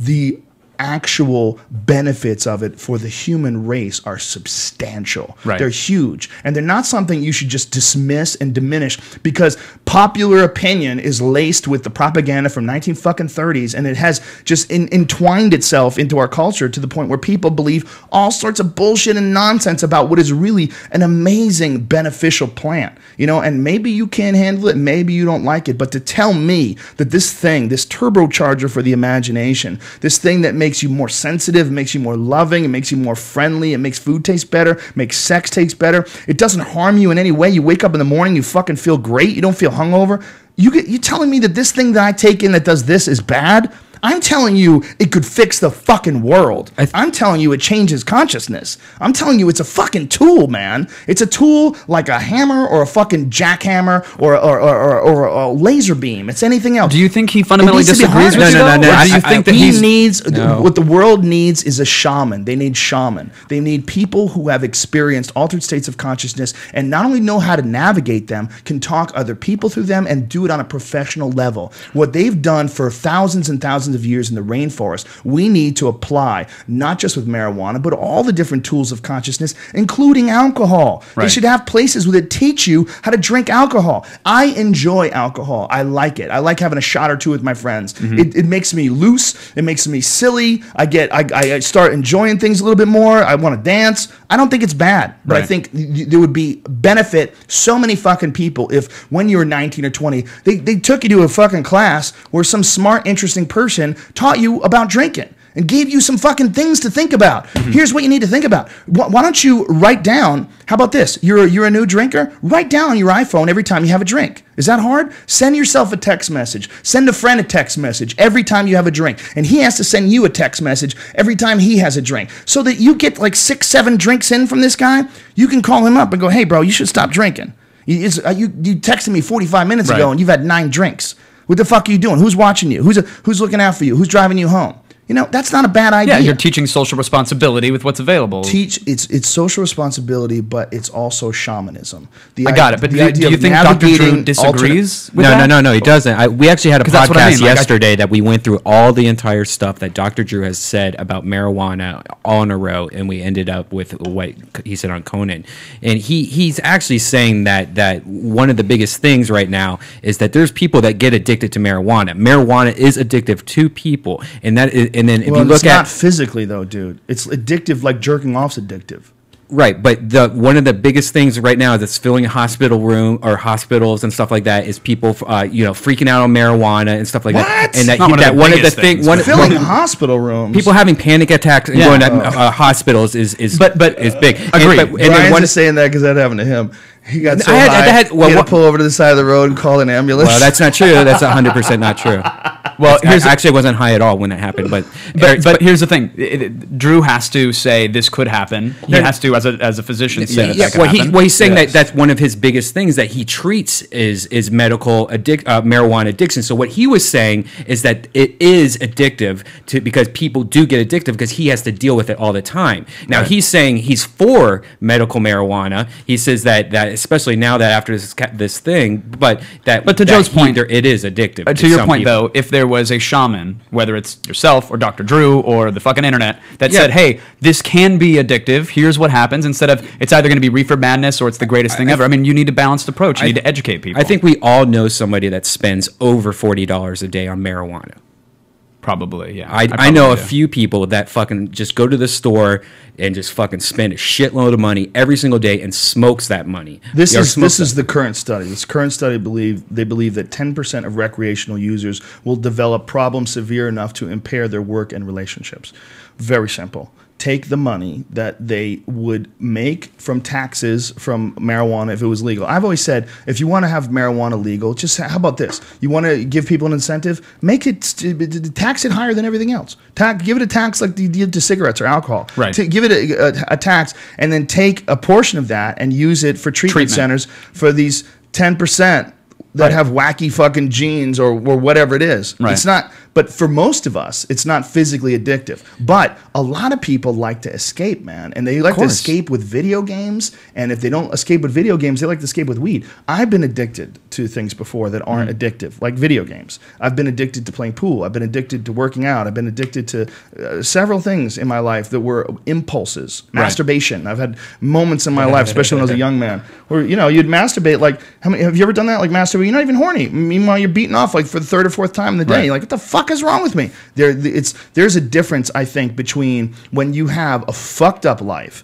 and you don't have discipline and you don't have the ability to be objective about your body, the ability to be objective about your mind. How much organization have you done? Do you do meditation? Do you do any self-reflecting time where you sit down and look at your whole life as a whole? Well, if you don't, then sometimes you get washed up in some crazy wave of momentum, and then you become obsessive with things. At least me. I find myself my most vulnerable when the rest of my life is out of order and chaotic. When the rest of my life is like a bunch of shit that I'm not dealing with and fucking bills I'm not paying and all that. That's when I'll find myself beating off 3 times a day. That's when I'll find myself can't walk away from the computer because I want to fucking play video games online all Do you hours smoke of the day. more during those periods though, or no? No, I don't do any of that anymore. And all this was back before I even smoked weed. And you don't even smoke weed anymore. Yeah, I stopped. Stopped so I can have guns. Keep those guns. Yeah. Yeah, I want to keep my guns. I made a decision.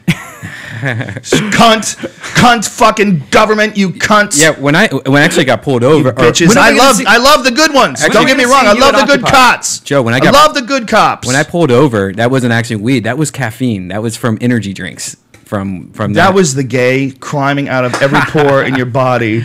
Like the center was a nuclear reactor and it was melting down, and the gay was just blasting out of all your skin pores, and you were twitching and shaking, and you had to call the cops. Yeah. How many energy drinks did you have? I had one of those big Mountain Dew. I don't even think they make them anymore. It's like this humongous Mountain Dew super energy drinks. You had a bucket of energy drink with a straw in it. And I hadn't eaten all day. My heart started double jumping. We had a girl at our E3 booth. We had these booth models. We were sponsored by it. First of all, fuck yeah. Continue. Yeah. No, and they were all I've been to E3. Hot, yeah. This is not not even a mildly attractive girl there. No. E3 is ridiculous. And there are some really hot nerd chicks there that really are into that shit. That look smoking hot. What is hotter than a hot chick with a hot body and glasses? I don't know why that is, man. That's that Sarah Palin thing. You got a glasses girl? I love her. Yeah, she's great. Like vision impairment. She was a GameStop manager. Ooh. Like that level of nerdery. And she's hot? Yeah, and plays Professor Layton in cosplays. Really? Yeah. My girlfriend has a huge crush on his girlfriend. Yeah, there you go. You got to get them to work out. This is very important. Some girls, they're great when they're like 21, 22, 23, and then 24. It starts like becoming gelatinous and gives out, and that's so sad. You can keep it going. That's why 19 is that's it. That's the cutoff point. We need to find out what the fuck Halle Berry's doing, because that bitch is 45 and she's hot as shit. Do you think there's a lot of lasers and surgery and scissors? I And think it's a lot of health and healthy exercise. eating. Yeah, but she's also crazy. I don't know. I haven't seen her in person. We've seen Demi Moore lately. No. Whoa. No. She showed a picture. They showed a picture of her yesterday where she looks like a skeleton. And she just looks like whatever magic she was using for the last 20 years just wore off. It finally caught up. Yeah.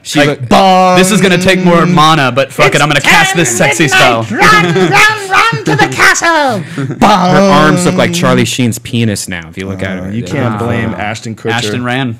You can't blame Ashton for going out and getting some on the side. You can't. Do you think? I heard that they had an open relationship though. Like I heard that was totally loud, but he just picked women that were being vocal about it, and it was like, oh, I can't do this anymore now. Well, let me see how I can phrase this. No, I have a friend, and this friend may or may not have worked on the movie G.I. Jane. Mm-hmm. And you know that movie had Demi Moore in it. This friend who may or may not have worked on this may or may not have had Demi Moore grab his cock one night. Ted Danson? No, but good try. So, if that was possible, if that was real, yes, I think that might very well. It was a two-way street. I think it was probably. Were they together in G.I. Jane? No, No. Bruce Willis. Bruce Willis. She's Oh, probably yeah. that's probably how she there's rolls, there's a lot of people that roll that way. They just roll that way, Oh, and yeah. especially in the acting community. There's people think that they're no different than us. Many of them no, but many of them they've grown up in these weird fucking showbiz, super self-indulgent circles, and many of them just they're kind of they do drugs and they embrace different lifestyles, and Have you ever It's done just- the open relationship thing or the It's too swinger hard. thing or It's anything too like that? hard. So you tried it? No, I've never tried it. Obviously, I've been in situations where I didn't want to be settled down. Right. And I said, look, I don't want to be in a relationship. I don't want to. But I've never been in you have Ari an Shaffir, right? Yeah. We have a buddy, Ari Shaffir, who Mm-hmm. was in an open marriage, and his wife would go on dates and then come home and talk about how guys fucked her and stuff.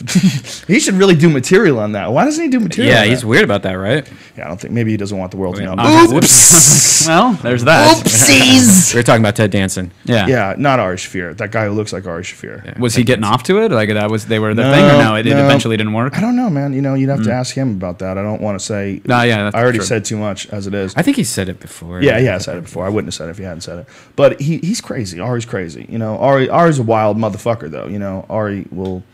What makes you say it's too hard, though? Just out of curiosity, I think compartmentalizing for men, certain emotions, or? For men, I think it's legitimately. Some people believe that that's how human beings existed a long time ago. That's the mushroom orgies. The idea of these orgiastic groups of free sex monkeys that existed.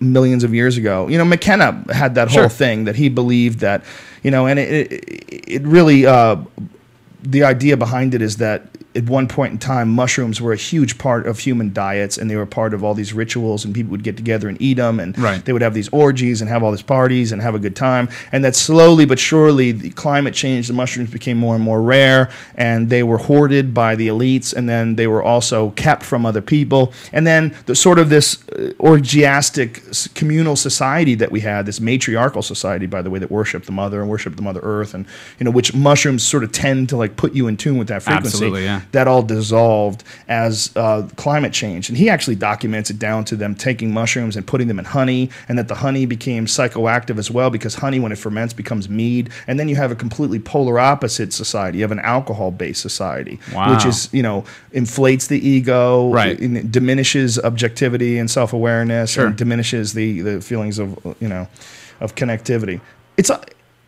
What was that, dude? Oh, that was the 10-minute warning for that. The shot clock.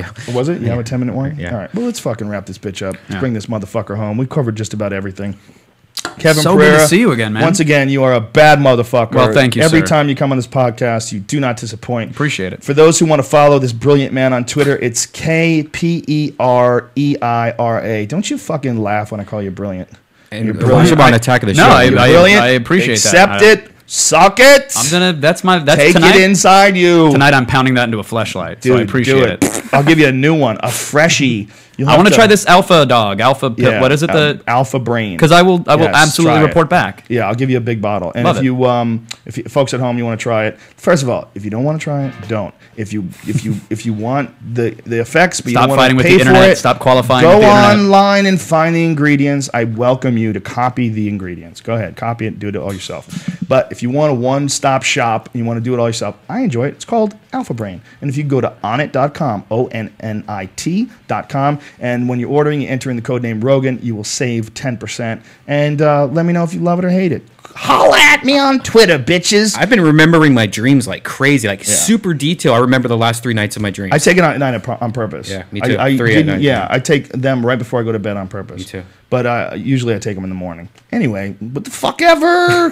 Thank you to The Fleshlight. If you go to joerogan.net, click on the link for The Fleshlight, enter in the code name Rogan, you will get 15% off the number one. So, man, this Friday, Is it sold out yet? Not sold out yet. But it will. We haven't even really talked about it. We're doing a show at the Ice House. It's a tiny ass room. I got a tweet from some dude who's flying in from 1,500 miles away. Are you serious? For this? Yeah. We have 2 shows, 8 and 10 too. Yeah, it's a great room. It's a tiny 85-seat room, and the fucking show is outstanding. Yeah. It's me, Brendan Walsh, Little Esther, Al Madrigal, fucking Josh McDermott, who's hilarious. Yeah. It's a great show, and we're gonna do a lot of these, and we're gonna set up a laptop there, and we're also gonna do a podcast live from the Ice House. Nice. What? So we'll see you bitches on Friday. This is probably the last podcast for the week, but we might do another one later in the week because that's how I roll. I roll sporadically. I appreciate all of the love on the Twitter, on message board, on line, on the Ultimate Fighting. What? I was wondering if I could bring up something I just opened up real quick. Yeah. We have a podcast named Death Squad, and we used to only accept donations. That's our only way to survive. Now we just opened up a new website called Doug.com, not Dig, but Doug, D-U-G-G-E-D. And what that does is it opens up Amazon. And if you ever want to buy anything from Amazon, anything you buy from there. I thought they made that illegal in California. They just brought it back. Amazon just brought it back for me. So really? Yeah, what do you mean? So they overturned the law? They did something, yes.